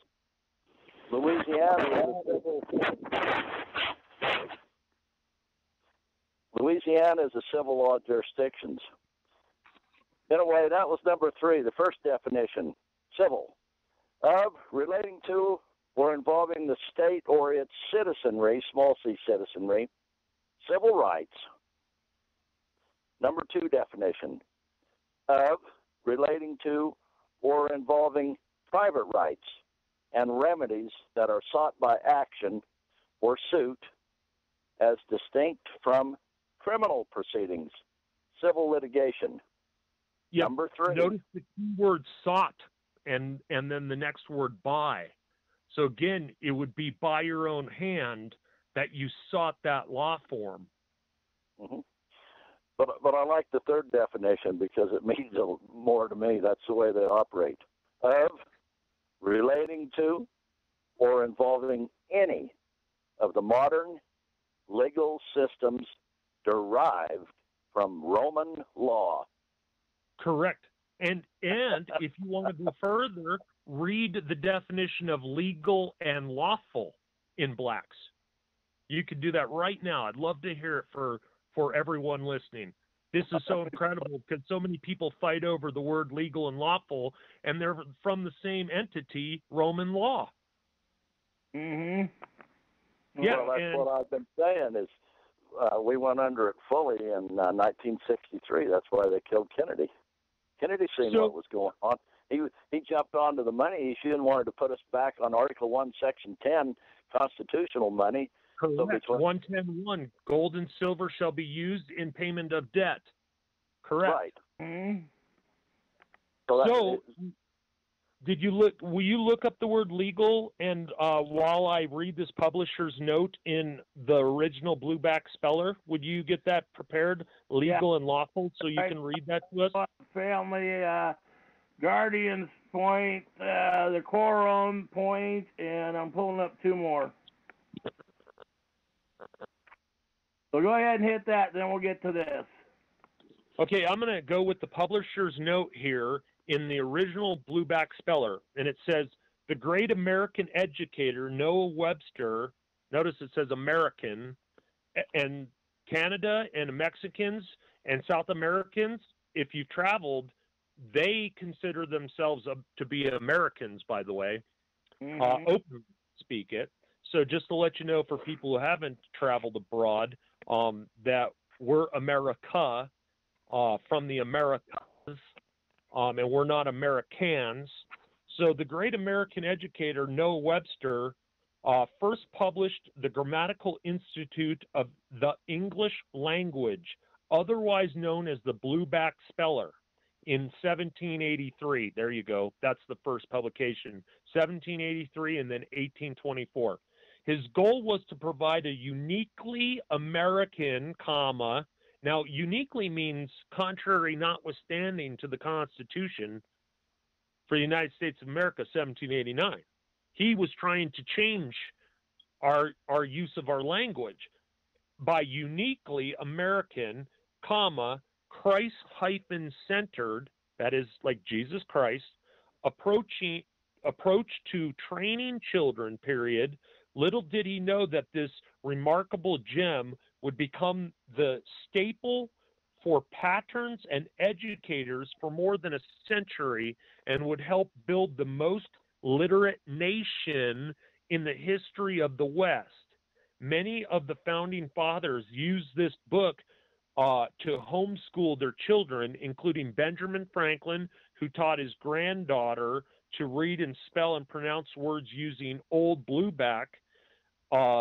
Vision from this pleased to make this wonderful Christian's classic available as part of our patriotic textbook series. To God be the glory, Douglas W. Phillips, Esquire, president of the Vision Forum, Inc. So this is from a corporation that came in and beguiled all of we the people under their new language, or like I say, Old English. And the founding fathers, all they knew was Old English, and that's why they wrote outside of Old English when they wrote a declaration and wrote the 1789 Constitution for the United States of America, Article of Confederation, etc. You'll see that they changed the words so that it would be unique, so that it would be copyrightable, or as in distinguishably different from Old English. And when you read this in the Blueback Speller, here it is. I mean, it's proof that they were trying to be contrary to the 1789 Constitution by providing a uniquely American goal through our language. So did you get legal and lawful looked up yet? Yeah, I've got them pulled up. I even got from the English-French dictionary word reference, from the English-French dictionary lawful, and now all of a sudden my computer locked up. Well, it needs to be from Black's Law. Well, Sixth yeah, no, edition. Black Law and Bouvier, but I want to get some of these other ones because you got to realize people hit this first. Well, correct. About Black Law Dictionary and Bouvier. I yield the floor. So, Okay, I'll read legal out of my Black's Law. All right, and what edition? Okay, it's of, relating to, or involving law generally, falling within the province of law. Pro bono legal services. Established, required, or permitted by law. Lawful. It is legal to carry a concealed handgun in some states. Number 3 here is of, relating to, or involving law, as opposed to equity. Mm-hmm. Now notice that law is derived from law, and founding fathers' law is derived from God. Do you see the distinguishable standing? Well, that was the definition of legal. I'm going to flip over here and see what law says in this Black dictionary here. So did you notice there, though, that they were saying that law derived from law, and fiction cannot derive from another fiction? Period. That is nature's law. Fiction cannot make fiction. Only man can make fiction. Now this is out of the Business Dictionary. Lawful, well, or permissible by being conformity to the laws, principles, regulations, statutes, Inc., meet to govern and regulate particular activity or conduct, see legal and legamite. And that's the lawful term in the Law Business Dictionary. Yep, they're citing, again, an institution of a corporation. Under lawful, yes. Pathetic, and contrary notwithstanding to the 1789 Constitution for the United States of America. Yeah, let me see if I get this one. This is University of Mexico's Law Dictionary. Come on, computer. Definition between legal and lawful. This is out of the difference between .com. Legal versus lawful out of their structure.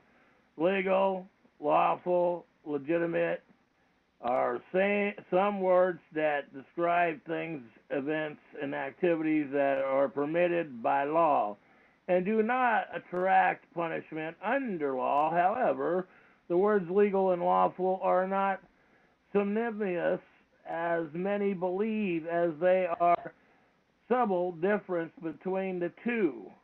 Knowing these differences can be beneficial for some people in order to stay out of the clutches of the law.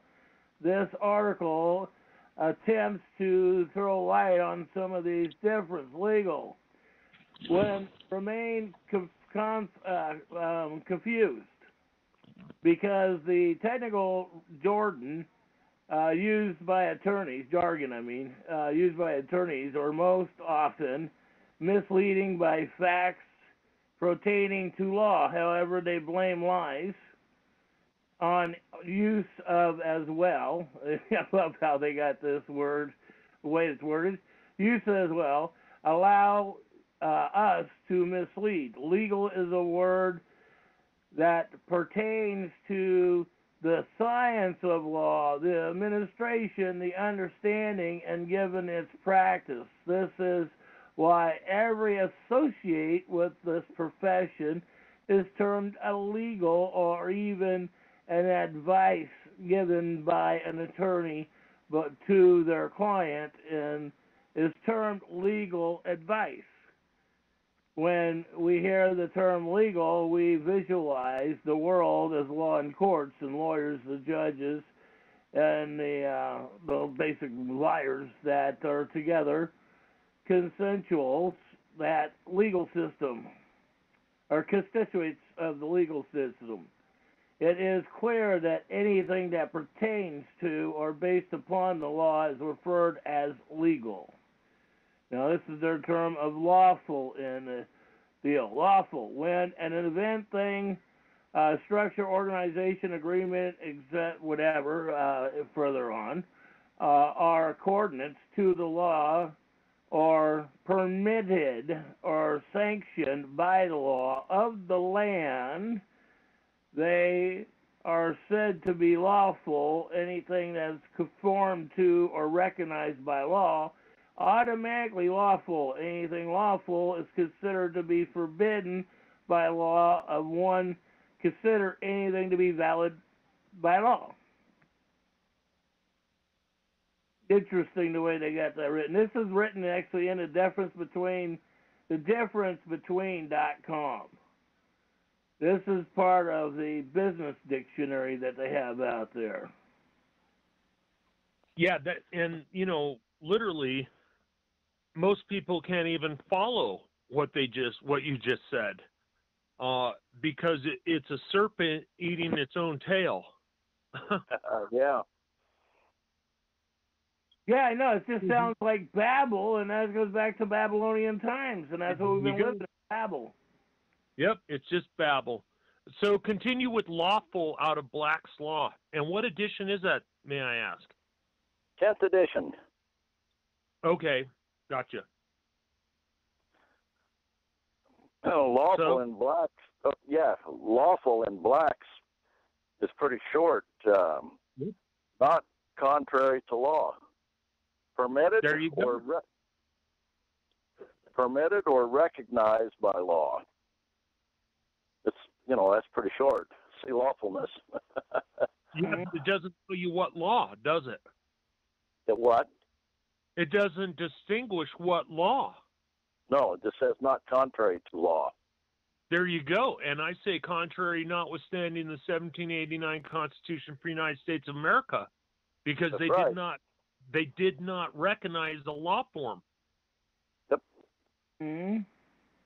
They did not cite a law form withstanding. I agree with you. I use the term too. I've used it before. Yeah, it's a fiction word. It's not within the confines of the Constitution, 1789. That's right. Mm-hmm. And this is why they're all treasonous, because they're acting in the color of law, as in promoting their law forms as if it were the Constitution of 1789 for the United States of America, when it isn't. Right. Mm-hmm. So it's beguiling all the people of we the people. And they should be brought before a grand jury immediately and prosecuted and shot, lawful hung, grand jury. imprisoned immediately. A lawful grand jury. The grand juries today, they pick and choose who they are. In Oregon, all of them have to have a driver's license. Well, and the district attorney we have is in charge of them. We have a thing here called a public employee retirement system, and then we have a lot of people that work for the government, and then we have school teachers that are in the public employee retirement system. And it seems like them people with a conflict of interest end up on our juries. Well, and this is why I believe they cannot vote nor be a juror. If you you shouldn't be able to. You are biased. Therefore, you are within a party, and therefore you can't act without or outside of that interest. And so this is why I have taken away my privilege to vote, because I want to be able to choose my law form and act with the 1789 Constitution without being infringed by other law forms. And if you work for the state, you shouldn't be able to vote, period. And it's kind of the reason, people like this last election in Washington, D.C., they were screaming that they wanted to be able to vote for the president. Well, Washington, D.C. is a District of Columbia, which is likened to a territory, which is not a state that was introduced into the Union of Several States of the United States of America, which is foreign soil. And this is why, the Dominican Republic, or what's the other one that wanted to vote? Hawaii? Well, not Hawaii. They brought in on corporation. They weren't part of the 48 states. No. I'm talking the territory. Name the territories. Guam. We got several. The islands out there: Puerto Rico, Guam, and the Virgin Islands. Thank you, Puerto Rico. There you go. Yes, and those people do not get to vote because they are territories, or they are chattel of, and they are foreign lands that we have captured by army. Yep. Period. And so they don't get to vote. And this is why people are screaming, but I'm an American citizen, but yet their residency is in a foreign land called District of Columbia. That's right. So you don't get to vote when you're a foreigner. Mm-hmm. And you are held to army or military or general laws when you are, when you're placed under those geographics that were taken over. Eric, here's a good one. If you study Puerto Rico, Guam, and the Virgin Islands, that's where the true definition of U.S. citizen actually comes from. Yep. There you go. And so one time, let's see, I think it's a couple of times now, I've used some of that ammunition in a court case. And it's great. I basically ask them, are you going to process this case under this jurisdiction, that jurisdiction, this corporation, that corporation, and put the evidence there of the U.S. citizen? Bang, case dismissed. You need to know what to cite and what law form to stand on and comprehend why. I just took it out of the definitions, the constitutional definitions of U.S. citizen. A U.S. citizen being a citizen of Puerto Rico, Guam, or the Virgin Islands. Yeah, and again, U.S.Citizen is a corporate citizen. It is a citizen of the Army. It is a citizen of the general public. Well, I just put the judge on the spot, though, you see. You bet. Which corporation are you going to process this case under? Here's the evidence. There you go. Yeah, answer the question. Case dismissed. Well, they don't want to give their hand away. So that's a fact. And this is one of the reasons why, that I'll probably never get to speak my mind in the Supreme Court, because they don't want to hear my case, because it would be a landmark case. And and they can't have that. They just can't have another Neckel versus United States of America. They can't have that. It would ruin them. Mm-hmm. Mm-hmm. And as I claim, all states are contrary to the 1789 Constitution, because in order to become a state, they had to adopt this Constitution for United States of America, 1789, not create their own Constitution. And if they wanted something amended, then they are to go through the procedures for Congress. And it says very clearly in the Constitution that Congress only has the ability to propose general law. Right. And it's actually laws. That's all they do. Mm-hmm. They can't. We're pretty much on the same page. You bet. Yeah. So, but I wanted to make that clear with legal and lawful, since so many people argue over it.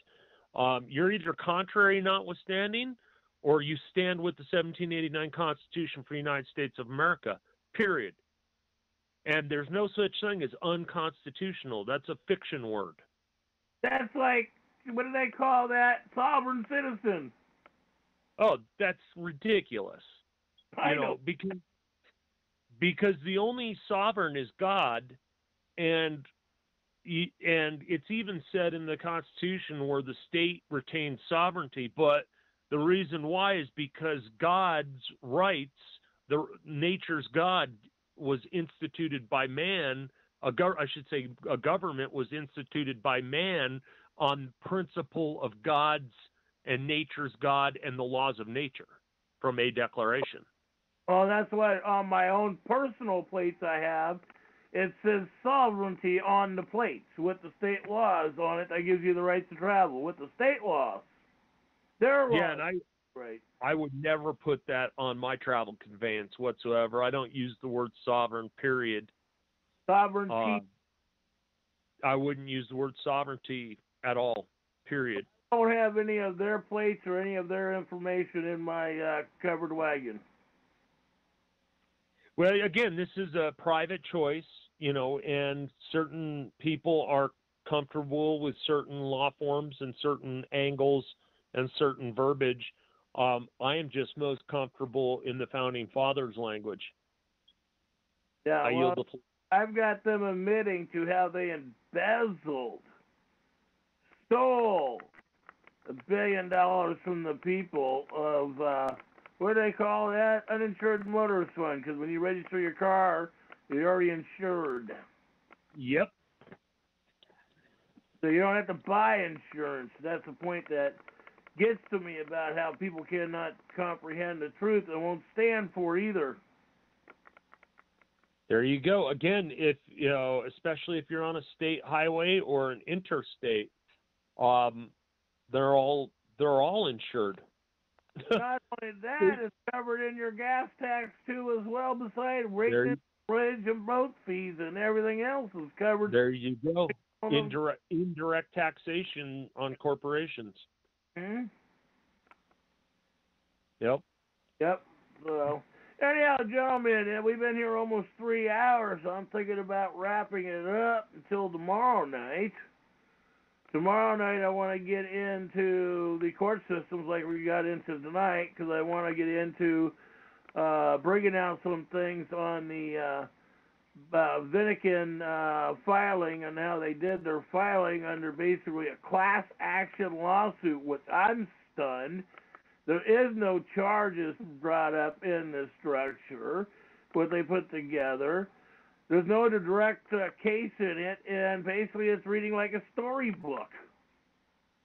And that's the thing that is really disturbing when people write storybooks when it's supposed to be going to court and defending their bloodline, their family, and their heritage.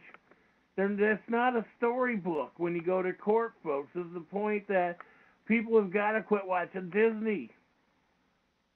You got to realize what the law is, not what you think the law is. Disney is not the law. Disney is fantasy world. And soon as people start comprehending that, a lot of things would change in this country. But that is making things change is by comprehending what the future is. So, and that would be in the union, not the country. In the union of several states. That's true. Thank you for the correction. I don't have a problem. I like corrections. So anyhow, I'm going to let you go ahead and close up, and then I'll end the conversation tonight. And we appreciate having you on the show with us. We plan on having you another night. We do plan on bringing another gentleman Southern back on here in another couple weeks because I'm trying to get some people on so this way we get some other people's ideas, conversations, ideas that are brought to the table, thoughts, how things work. And I mean, this is the whole point of bringing the circumstances for us to work with one another. As soon as people start comprehending to work with one another, instead of fighting with one another, my God, maybe life could start becoming simpler. Life would start become easier. And once you comprehend how the court works compared to what people think it works, my God, we might actually get some cases actually done in the court system where they actually work. So anyhow, with that, I'm going to let you say good night, Eric, and then I'll close it up.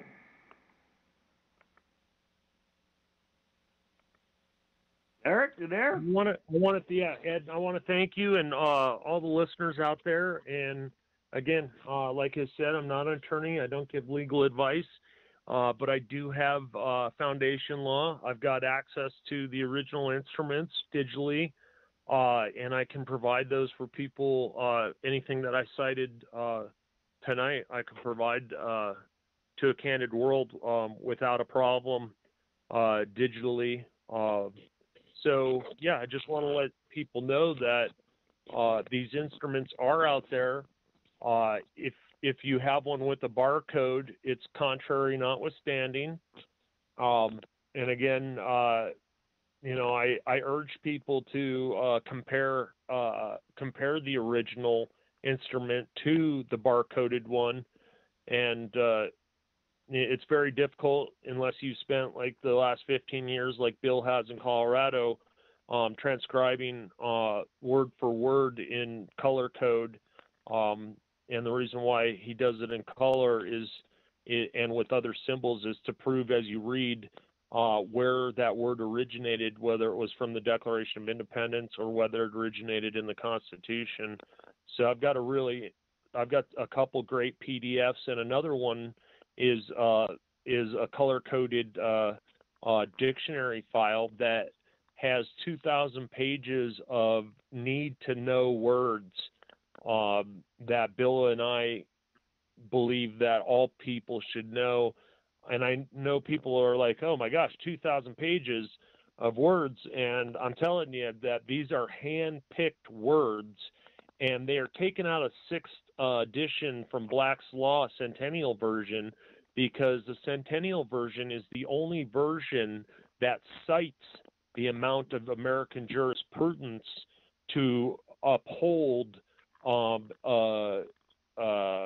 do I want to say this, a difference in opinion or uphold an opinion of how a word is used in their law form. So it's an incredible PDF, multiple PDFs to have. And again, I have also the PDFs of the founders' instruments, including the Article of Confederation, which is in 6 different portions of PDFs, and then the original Constitution digitally, which I believe is in 4 different portions because the parchment is so large, the photograph had to be broken up. So, yeah, just to let people know that those are available out there for people who want them. So thank you for having me, and give me a call anytime, Ed. And again, God bless everyone. Okay, thank you for joining us. Thank you for sharing your information and thoughts, and we'll do this again. Like I said, this is all about education from other points of view, circumstances, bringing together, figuring out what, why, and how things work. So it's not a conflict of interest. Because, see, excuse me, as we have elected and public servants, we are the masters of our elected and public servants. That's by the Constitution. So the point is comprehending what our Constitution is. And, you know, and how it works. It's our responsibility to educate our children. It is our responsibility to make sure our children and around us and your own born children comprehend what life is really about. When you send them to the public school districts and they come home and they fight and they do this stuff, hey, what can you say? You know? You sent them to somewhere else to go learn. You sent them to have a conflict of interest with the statement. And I'd like to bring up in California now, they're trying to make it a conflict of interest because California passed an administrative rule that states now that kids who are homeschooled are trouble to the state of Oregon, state of California, I mean. So in other words, they are being a child abuse. If they're homeschooled in the state of California, passed administrative rule now that children who are homeschooled are actually child abused. Just like they passed a straw bill that says if a waitress gives you a straw without you asking for it, and you make an issue of it, she goes to jail or a $1,000 fine. I mean, come on, people. Have we really lost reality? Is there intelligence in the world? Sorry, I don't buy the alien crap because the alien craps come from where? You know, someplace else from another border. But, well, Norton versus Shelby County is another great American jurisprudence to uphold, you know, that the 1789 Constitution for the United States of America, Article 6, Section 2 does stand. It is the supreme law. So, you know, it sounds like California is attacking people because of their religious beliefs. And that is contrary notwithstanding. They're attacking thing because, like in the United Kingdom, they passed, what do they call that? Carbon tax administrative bill. So in other words, you have to pay to breathe in the country of the United Kingdom now. And if you don't pay your taxes on the breathing tax bill now, on your taxes, you are supposed to be suffocated. So, and that's where people don't get it. They go, oh, carbon tax sounds good, what these fools have brought out publicly and made it, and they don't realize when they inhale and exhale, it's carbon. It's their body that's the carbon unit. So it's sad that people don't get that. So with that one, I'm going to say, may the Great Spirit, look over you. May Mother Earth bring life to you, and may the Creator bring you happiness. All participants are muted. Well, thank you, Ed. Thank you, all the callers, and thank you, Eric, for joining us. This is the Disclaimers by Ed Johnston, and today's date is February 17th, 2018. It is currently 7:54 Pacific Standard Time, PM, and we thank you for listening, and hopefully your brain did not explode while you were getting all this information shoved down into your brain. And if it hasn't, join us tomorrow with Education by Ed, because there'll be more. Thank you very much.